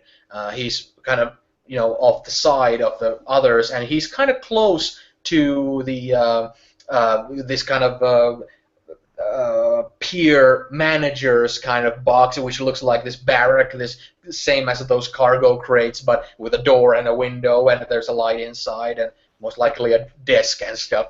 And it's there like elevated on a stairwell, and basically at the base of that stairwell, looking into the water front, is one guy who nobody seems to go and bother, who also has a good view of the table that's set up. Oh, nice. Then I'll go to him. All right. His back is turned towards you, so you don't really, at this point, you don't actually see his face, but there he is, like just not How far is expecting he you. away from everyone else? Far enough where you would be able to sneak on him if you're careful and just watch your back. Can I throw my stealth to see how well I do? Yeah, sure. 'Cause I have stealth as well. Oh, nice. That's 22. Nice. So in that case, there's no trouble. I'm not gonna roll for the others right now. That's good enough for me. As you're sneaking there, it's like Metal Gear Solid or something. He's just standing there, just standing there, just waiting for somebody to do something. All right, I'll kind of move to the side so that I can see it, and I will hold my hand in my pocket, and I will kind of concentrate, and I will form. Does he have his finger on the trigger? No, his finger is resting on the Excellent. I'll kind of form a protective shell behind the clip where you pull the thing back, so that he can't just grab at it and just start shooting as a crazy person, and then I'll look at him, and I'm just thinking that usually I don't attack people out of nowhere, so it's kind of a new territory to him, and he's like, how the hell am I going to take this guy out quickly and quietly? I kind of look back at the others and make sure that any patrol that ever comes near has just passed. And then I just I form a hammer in my hand. I pretty much like gunk. Oh, damn! Okay, hitting somebody with a hammer in the bald head. Oh God, it's go ahead and make a roll. Just roll a d20 or add your add strength to that. Roll your strength. 15. Okay. Well, okay, I'm gonna roll his defense. Let's see if he has defenses. Oh, he has 27 from his defense here. Holy crap! So yeah, because there's the regular, the 10 that you get. Oh, anyway, the mechanics. Anyway, but basically, as you form a freaking hammer in your hand with the construct magic ability, kind of awkwardly, like kind of the dunk. Yeah, it's still like he immediately, like as he's going, he immediately just like, and he immediately just like grabs his head instinctively with his shoulders just upwards, and instead of screaming or anything, he just goes. Oh shit! I kind of I kind of create a bubble around his head. Okay, and when you do that, he immediately goes. I reshape the hammer into a knife or something, and I kind of just stab. He's like, die already! Die! with his skull bumped inward and a bubble making him choke out with lack of air, and then just somebody comes and you know. Oh, my hand! God damn it! Yeah. Actually, I'll have you make a dexterity roll to see if any of the blood splurts on you or the ground. That's an 18. Okay, that's fine. So yeah, you Oh, stabby by the way, stab I have a him. really high dodge. I don't know if that works for these kind of things, but Oh well. Anyway, it's you good. got fine enough roll. You don't get covered in blood or anything.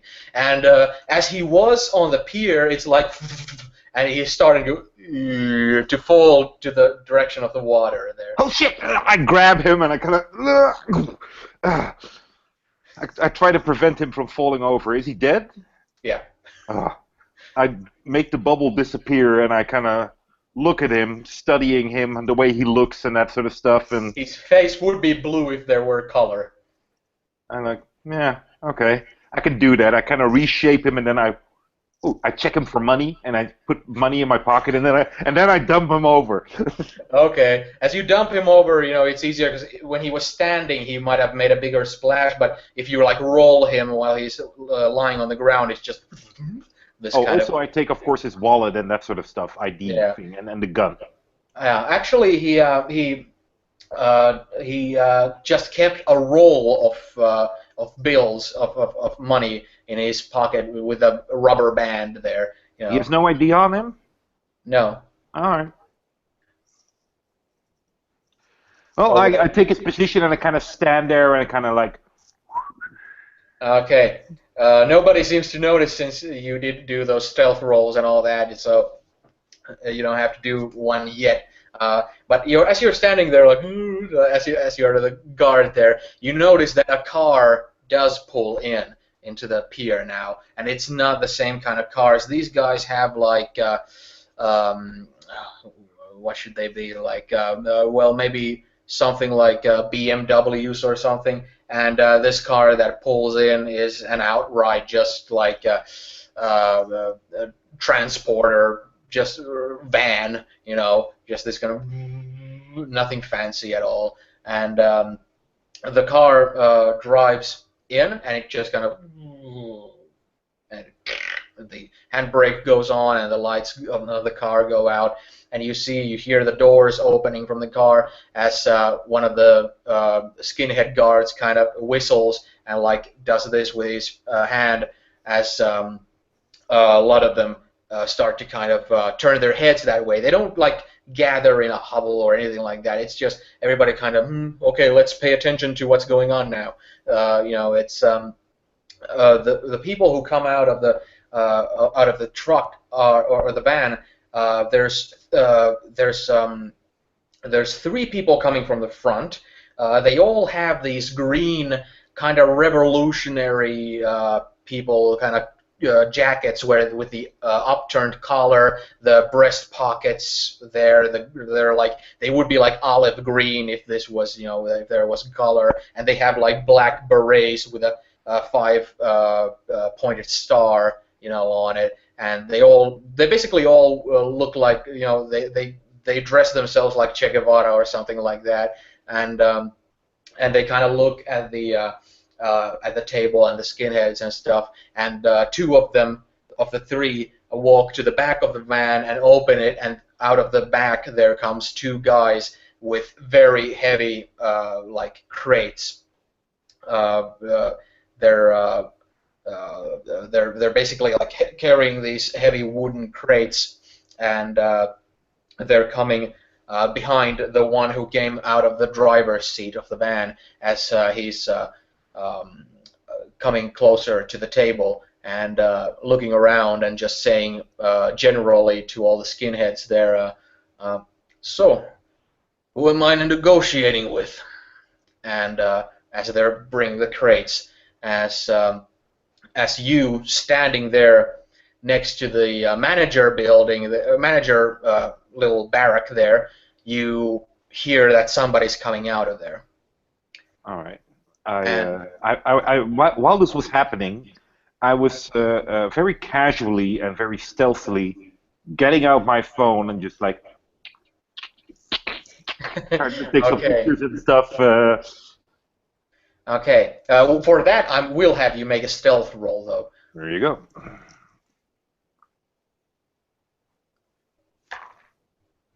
Uh, 26. Okay, nice, no problem. So yeah, you managed to click some some pictures out of it, and you hear the noise coming from the manager's office that somebody's coming to the stairs that lead up to it, I and hide you the see. phone. I put away the phone, like. Yeah, you hear heavy footsteps, just this kind of like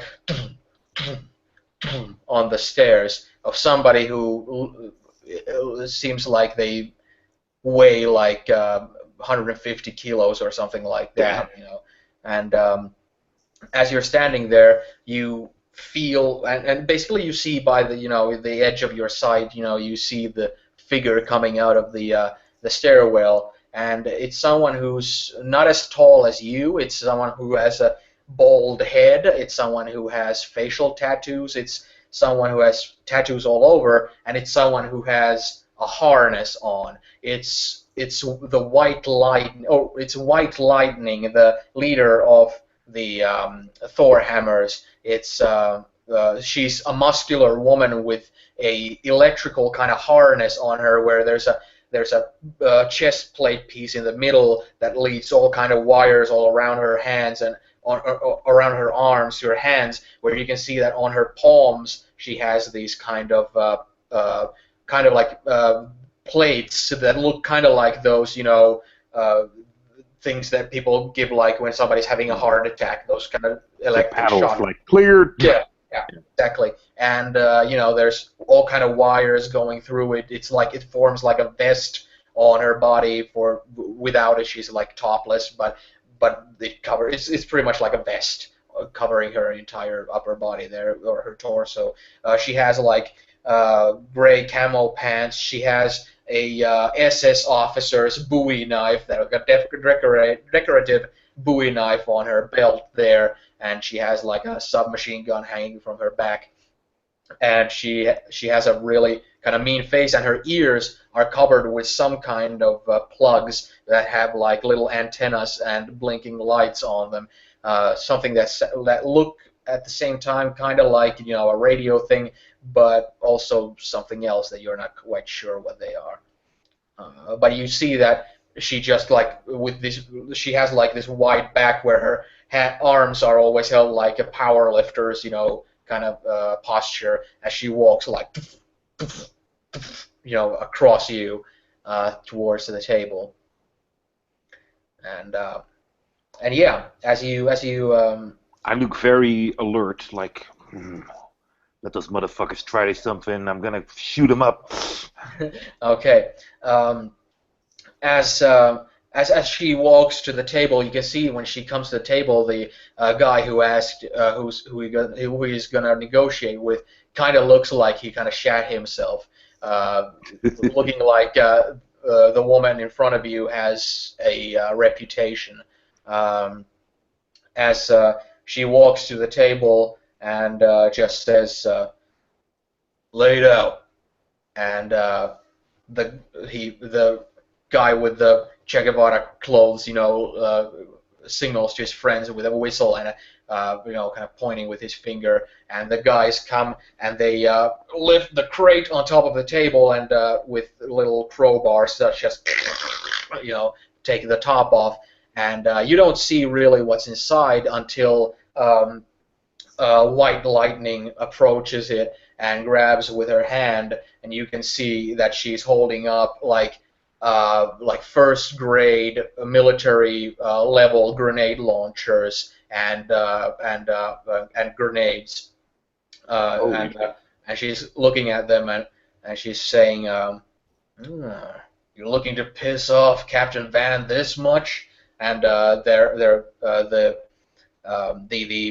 revolutionary-looking kind of guy is kind of shrugging his shoulders and shaking his head, saying that the captain doesn't see our way. He wants to stifle out the revolution. He doesn't see any point in it. So we see the point being the best thing for us is to make it off with some of his hardware, sell it off, and go underground to reform. and re-emerge one day. You know what I'm saying? And and uh, uh, the White Lightning is looking at the grenade launcher, puts it back, and then kind of nods to. She points a finger at one of the guards, and she also points at you, like whistles for you to come and carry the crate off of the table. Ah, shit. And one of the guys comes and flings his shotgun to the back and just comes to the crate and I also hurry over there and grab the other side of the crate and go like, oh shit, oh shit, oh shit.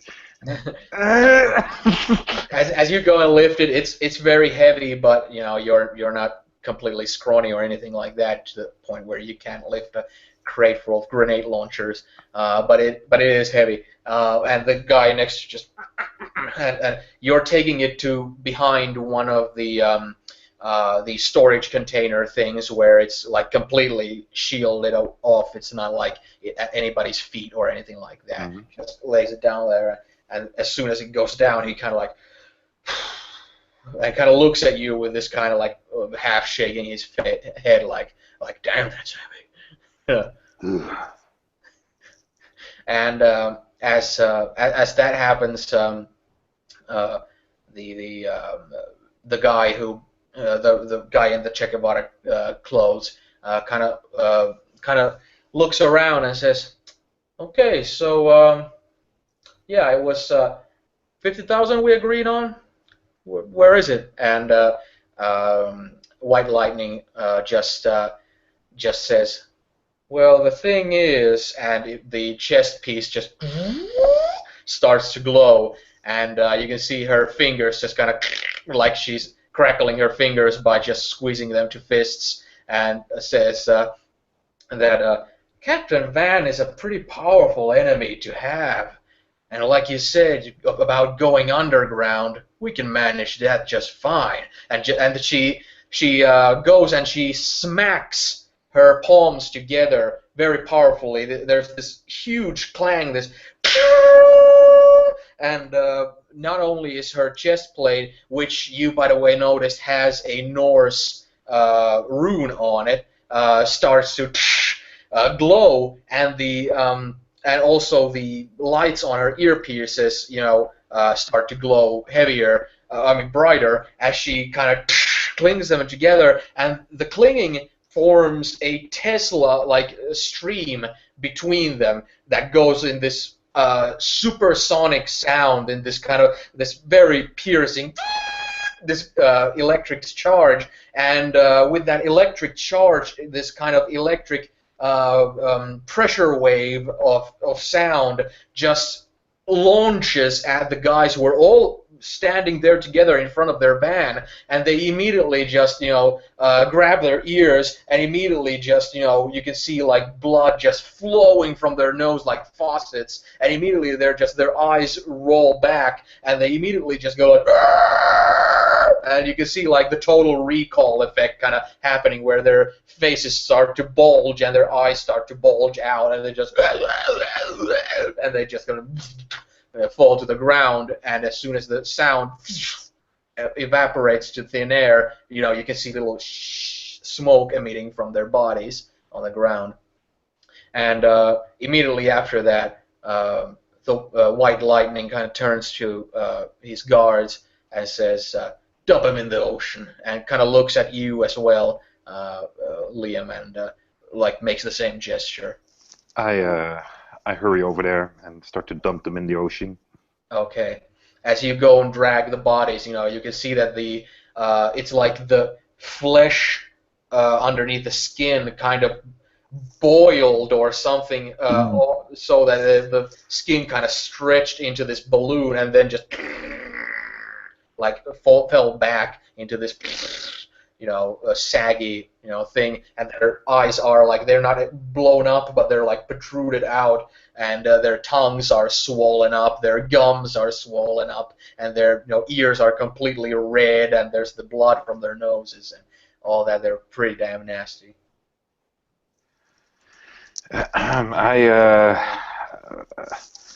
Do the others just grab him, or do they have gloves or something? They just grab them but they do make sure to grab them by their clothes. You know? Ah, yeah, okay, yeah, I follow suit. Yeah, good idea. At that point, when you're rolling the bodies into the harbor, you can see that that uh, there's a boat. Sorry, I forgot to mention it before, but there's a boat on the pier, like a regular speedboat that's docked there, you know. And while you're dumping the bodies, the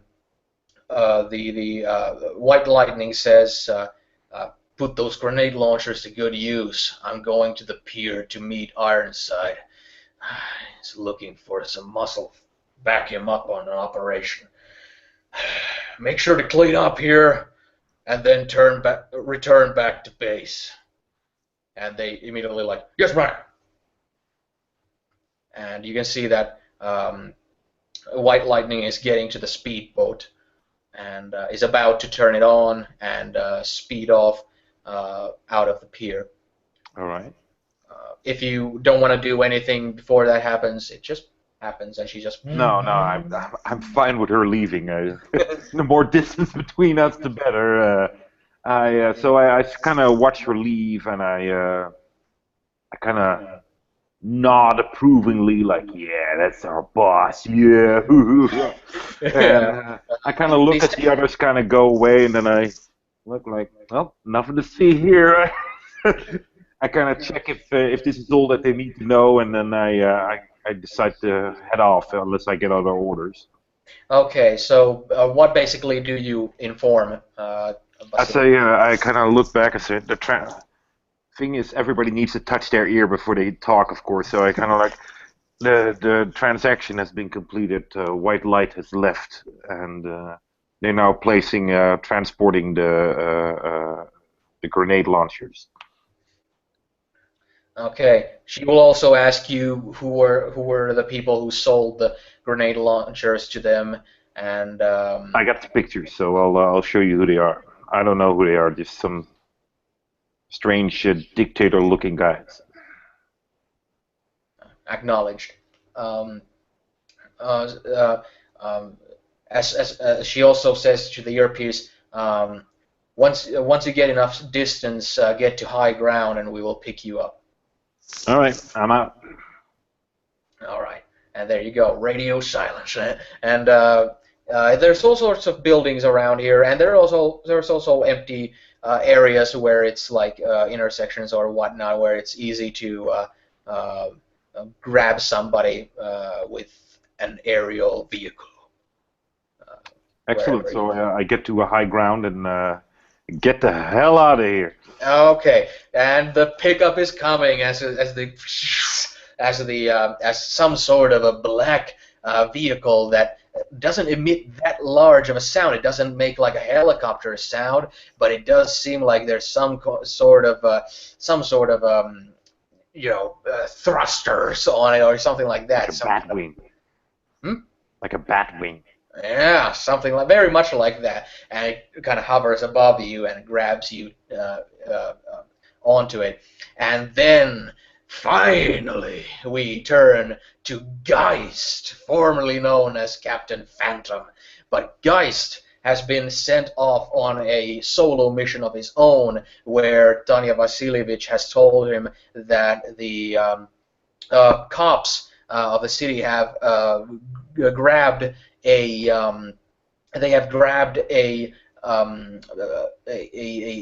cargo of heavy equipment, high tech merchandise and all that stuff that they will be needing in the near future and stuff to update their hardware and stuff. And it will be going in a convoy. There's going to be a armored vehicle that's going to transport these goods from the bridge blockade where the merchandise has been picked up back into Uptown, and along the way it's going to be joined by this regular police tank that has like something like 12 armored policemen inside it, and it's gonna secure its passage. And what Tanya Vasilievich wants you to do is to survey and safeguard this convoy to make sure that it gets to its destination unspoiled. This will be a very good kind of a turnaround to showing the police that you're basically on the same side, that you're not like a new gang or something like that, that this will be a show of good faith for the law enforcement of Midnight City. And and you will be, since you're flying yourself, you will most likely not be dropped anywhere. You will move on your own fruition there. But most likely you would start following the convoy all the way from the bridge.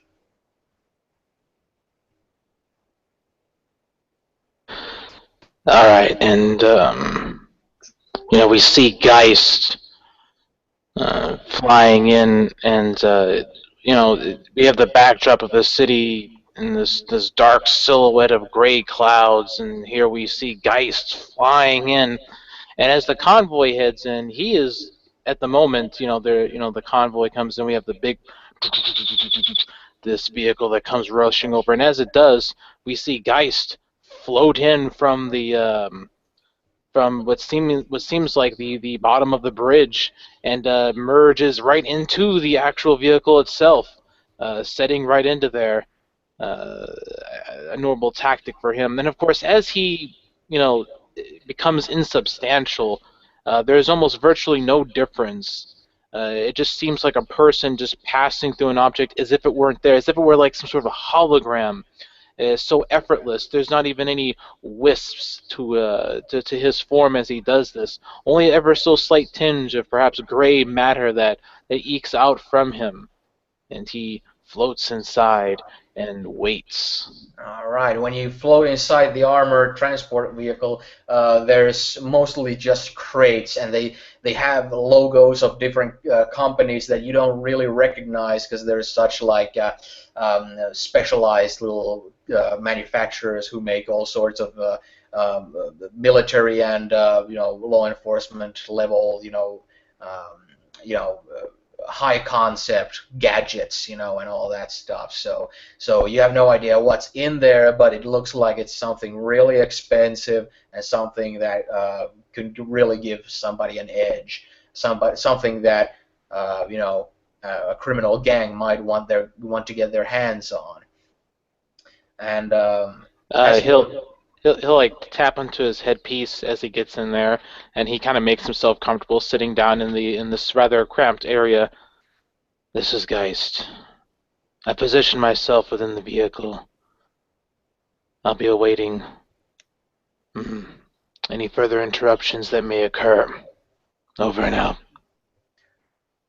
Roger. And are you planning to stay inside the vehicle all throughout the trip? Yeah, he'll plan on staying inside occasionally. He'll dip out and kind of fly around a little bit and then go right back in. Okay. And of course, as he does, he'll go in from underneath, as he doesn't want to like spook the other police officers and stuff.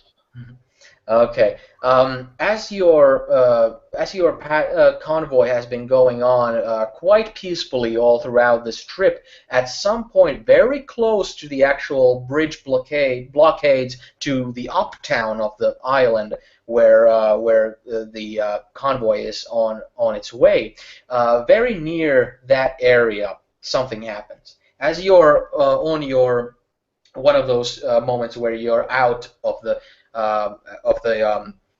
vehicle and you're surveying around, all of a sudden when they're driving along a road, you notice something. From one of the higher windows, all of a sudden your eyes catch a figure, someone's figure, a human being, coming out of a window with an RPG rocket launcher. And as you see that, it's almost like it happens after just 2 seconds of seeing that when it fires.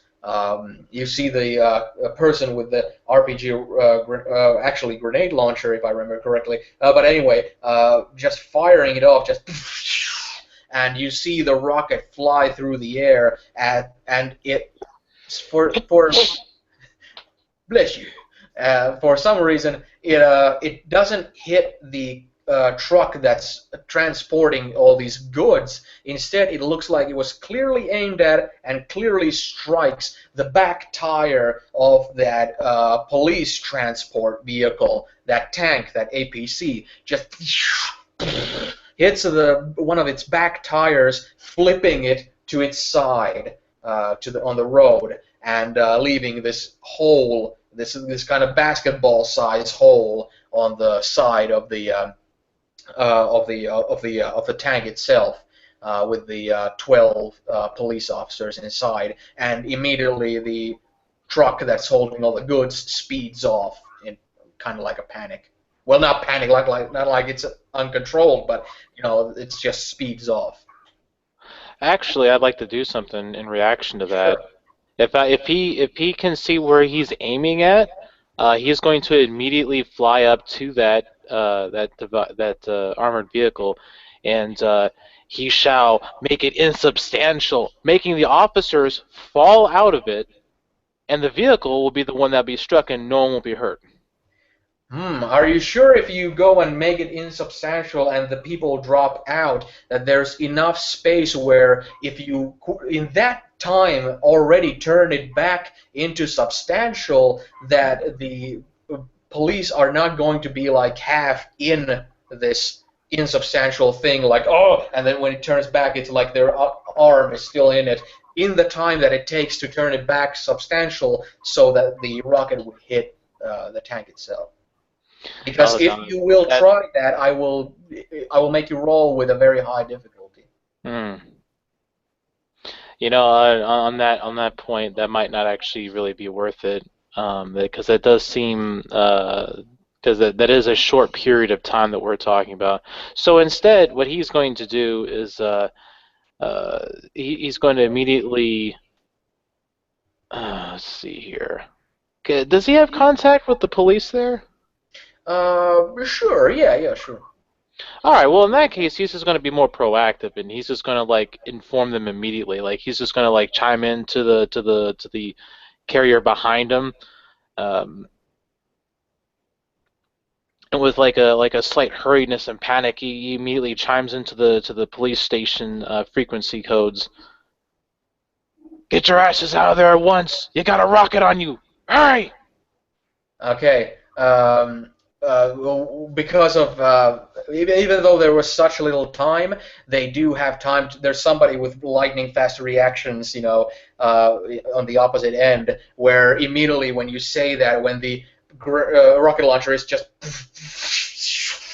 about to fire, you can see that the back door of the tank already like just slams open, just and scrapes the ground, and the first vehicle speeds off as these police officers are like running out of it. There's 12 of them, and like first 6 are all in the clear when the rocket winds up hitting it.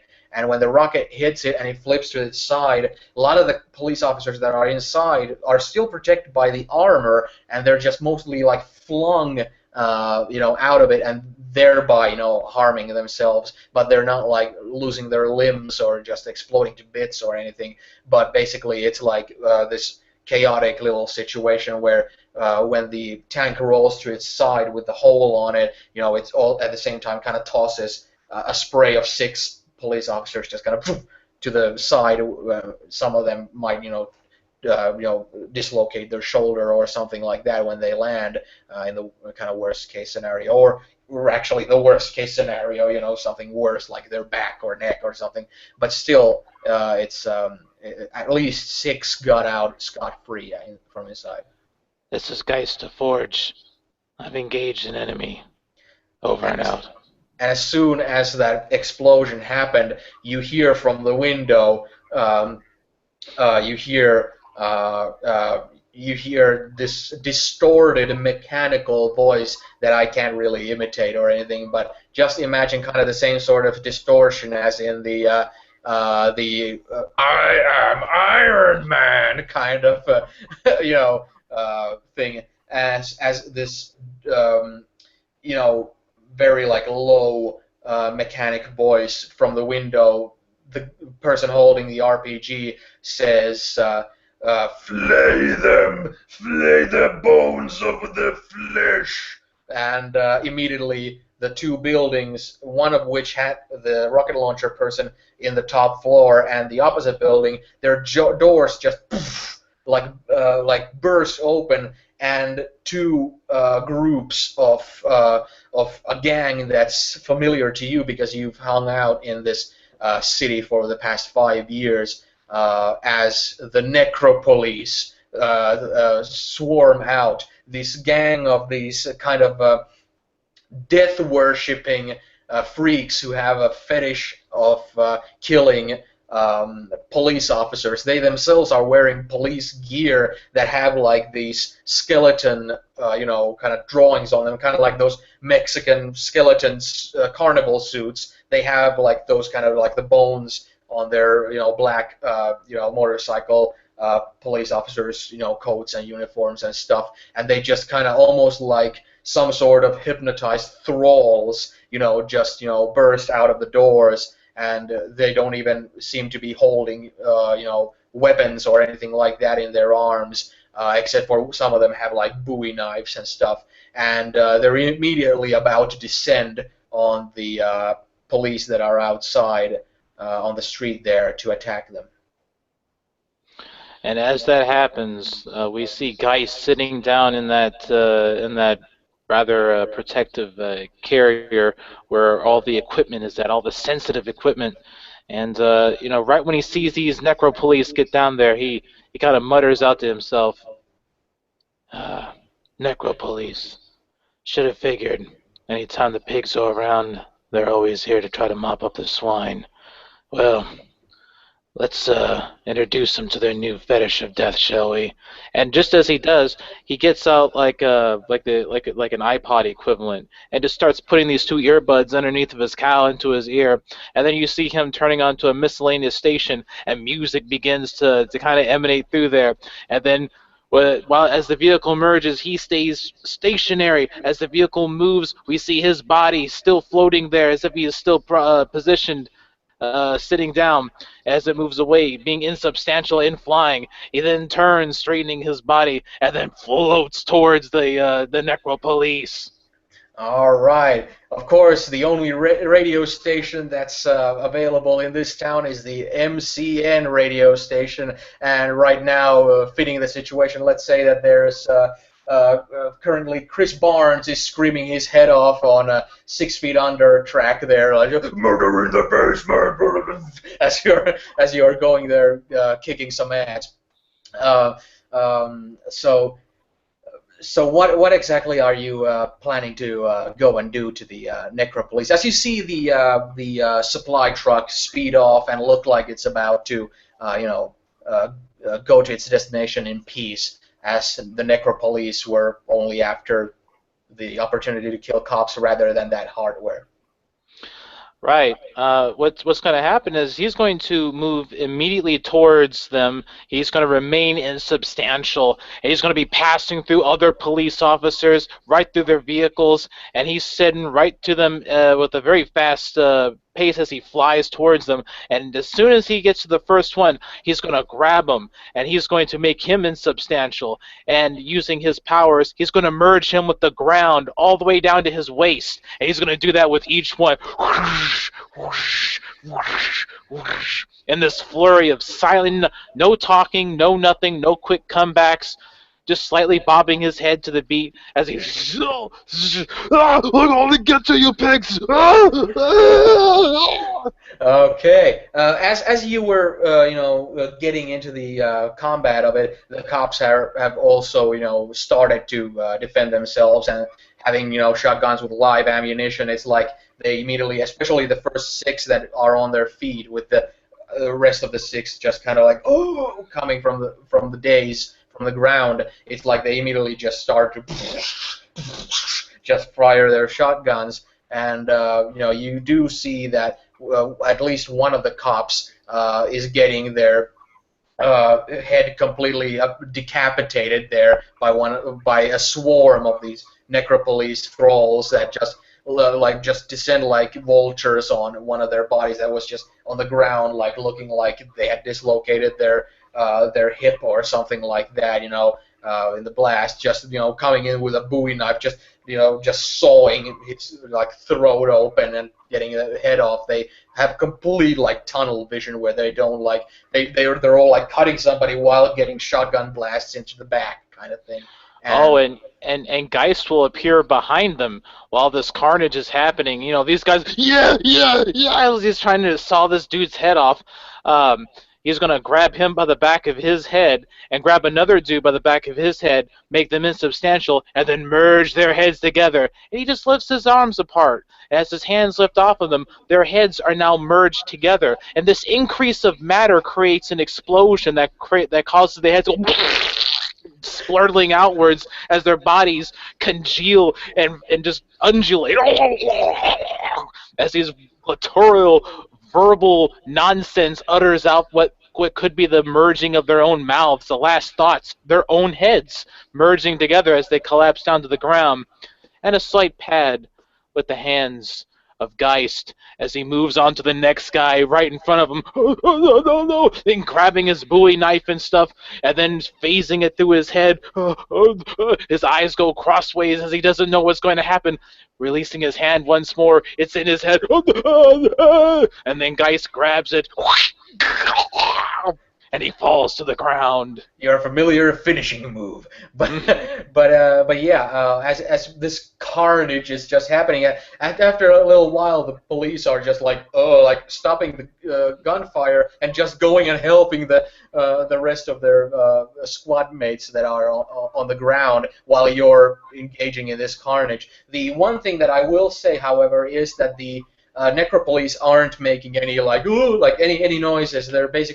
They're kind of like thralls in hypnosis or something like that. You don't know quite why or anything like that, but they are basically where they just kind of pant, and maybe in their panting there's a little bit of a kind of thing, but they're very much like, they're very thrall-like. So, they don't feel fear. They have like a total tunnel vision in what they're doing and that sort of stuff. And when stuff like, their heads merge and explode, it's like it doesn't phase the rest of the group. It seems like the whoever was wielding the rocket launcher is no longer there, has disappeared from sight, at least for now, at least not in the window anymore. And the doors aren't spewing any more necropolice onto the streets. There was this one little patch that you're doing, you're making into mincemeat. Yes, and as they come running out, they're deathless,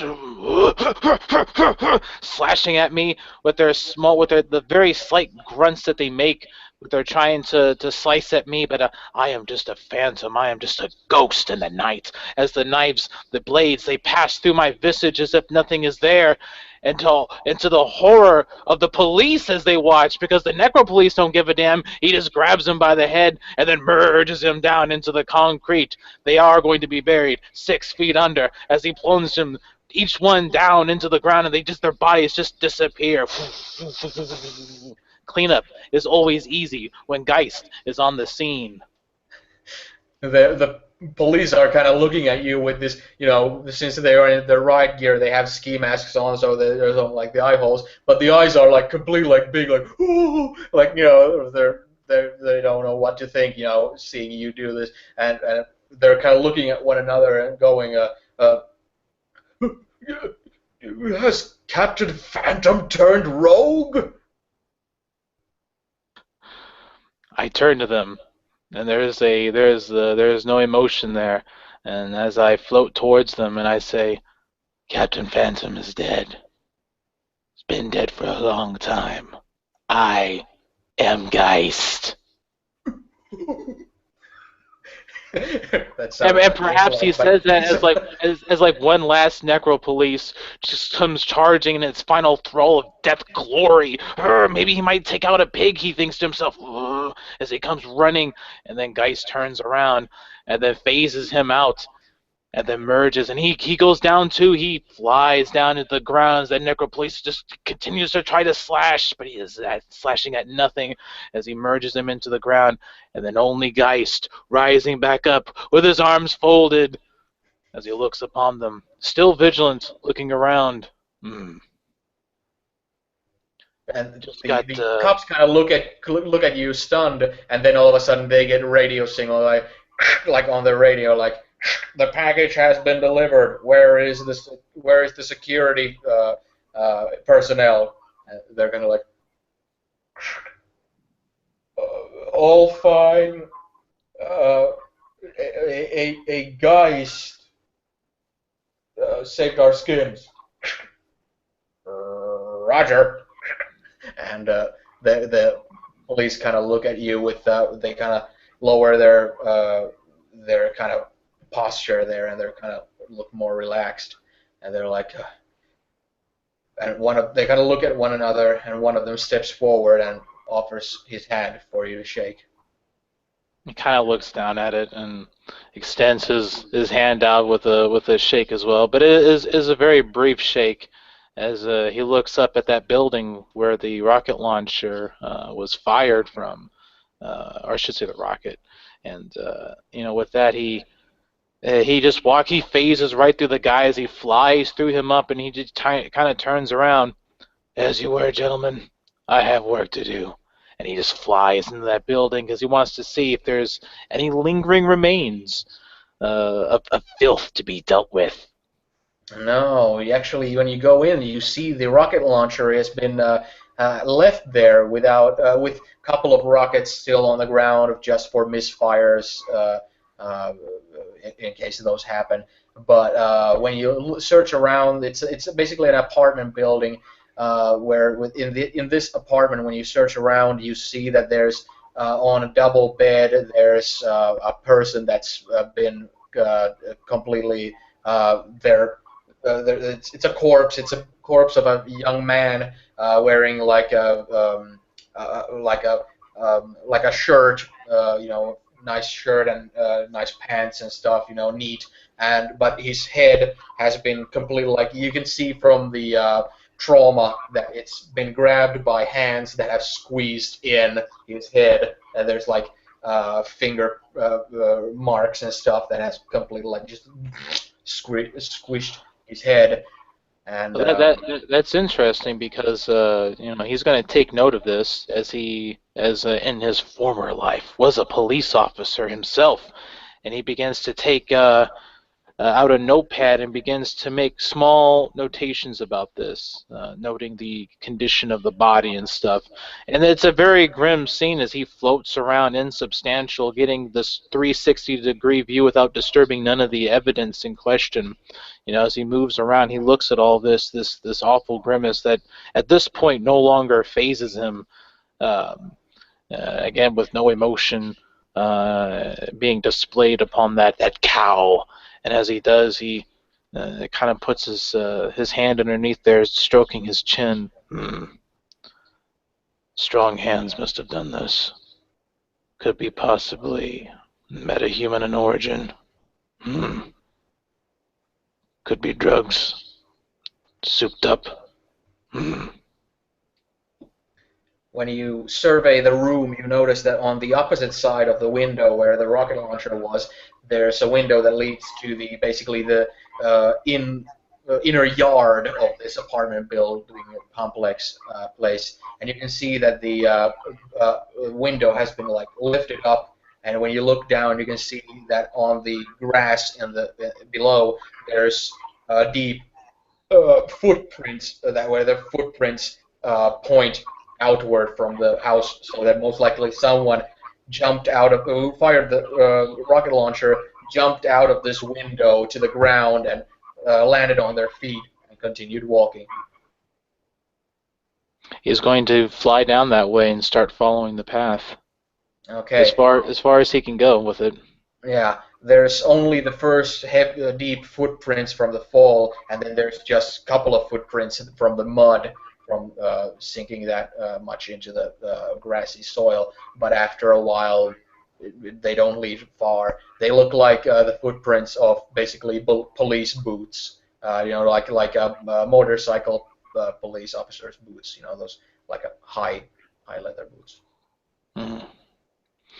And he'll chime back in on the radio. Just defended the package from an attack from Necropolice. Majority of them have been dealt with. One still at large. Mission successful. Acknowledged. We have dispatched the information from Liam and Mr. Brick, the members of the Long Swords, and we have now comprised our intel to locate uh, uh, the leader of the barbarians, the one who all these three gangs answer to, Ironside. We have concluded that Ironside has to be located in the eastern pier near the old steel refinery, where he's expecting to meet some of his underlings for various reasons. Get to high ground, and we will pick you up on and explain further details for the next mission. Acknowledged. And as he does so, he kind of just floats up into the air, flying higher and higher until he runs into the craft, and he kind of just merges right into it, just using his insubstantial ghost-like ability.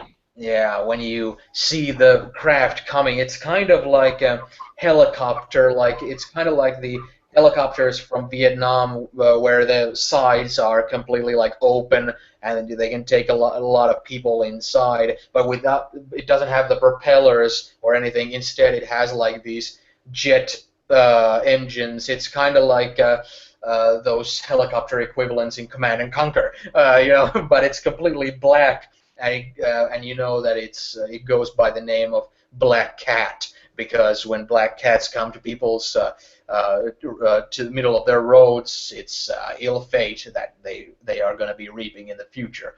As you go into this vehicle, like through its armored bottom, you see that it's being piloted by someone with a ski mask and night vision goggles, wearing a black coat with black gloves, and they're piloting it with a stick there. And when you come in, you see that it's already picked up Mr. Brick and Liam, the two other members of the Long Swords. And you gentlemen see Geist floating through head first through the bottom, not even taking the rope. He just floats in. Very probably, if you weren't expecting it, this would be a huge surprise to see this figure. And again, I'll go ahead and I'll screen share that image right here. You know, this individual floating in from the bottom all the way up, as he sits there with his arms crossed, and when he's fully all the way inside, he becomes substantial and lands with a soft footfall as his boots tap against that metal grating of the vehicle, and just promptly takes a seat across from the other two. His head turns towards each of you, and there is a form of acknowledgement and a head nod, but not much else. Holy shit! Fucking hell. I stood up and I sit down again and I was like, thanks for the warning. Yeah, Mr. Brick just stares wide-eyed at Geist, and he's like, "Whoa, you can fly!"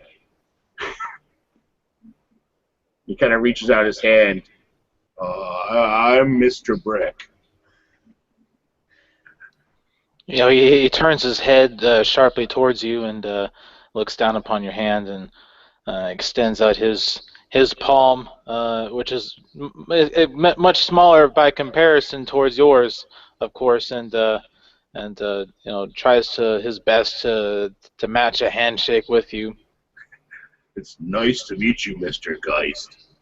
I've heard a lot about you.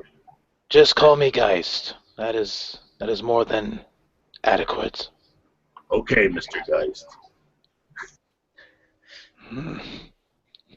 A slight sigh kind of escapes underneath of his cowl as he shakes your hand and thus releases.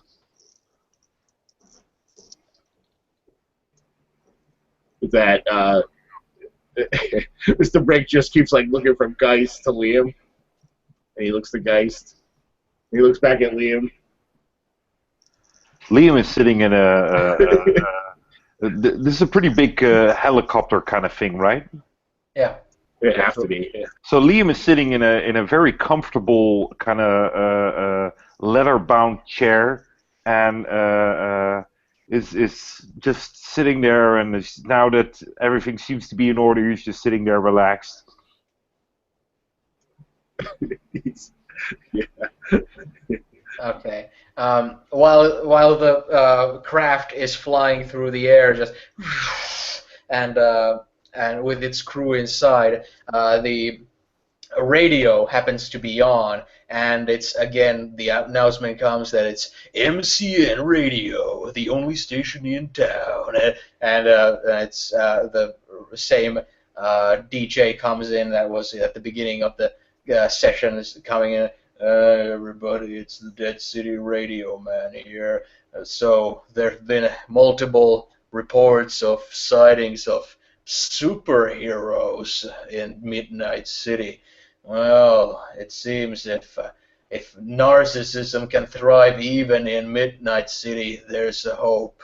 So here's something for you. And as the craft is flying, the radio is playing Marilyn Manson's The Death Song that says, we just don't care because we got no future, and as it's flying into the distance, into the eastern pier to finally go and confront Ironside, the leader of the largest and most fierce gang in Midnight City, the Barbarians, whose vassals our heroes have been battling throughout the session.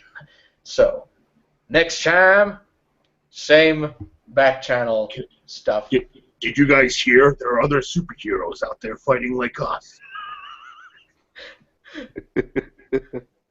Okay. Okay, That's see where- you black. Yeah, that's where we're going to end the session.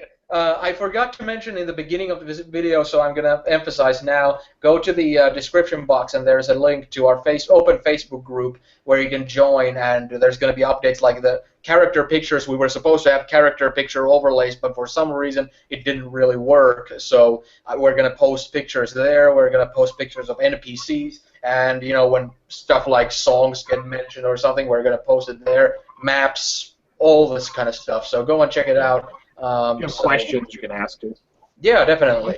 Yeah, conversations can be, put into action there. So yeah, next time, goodbye.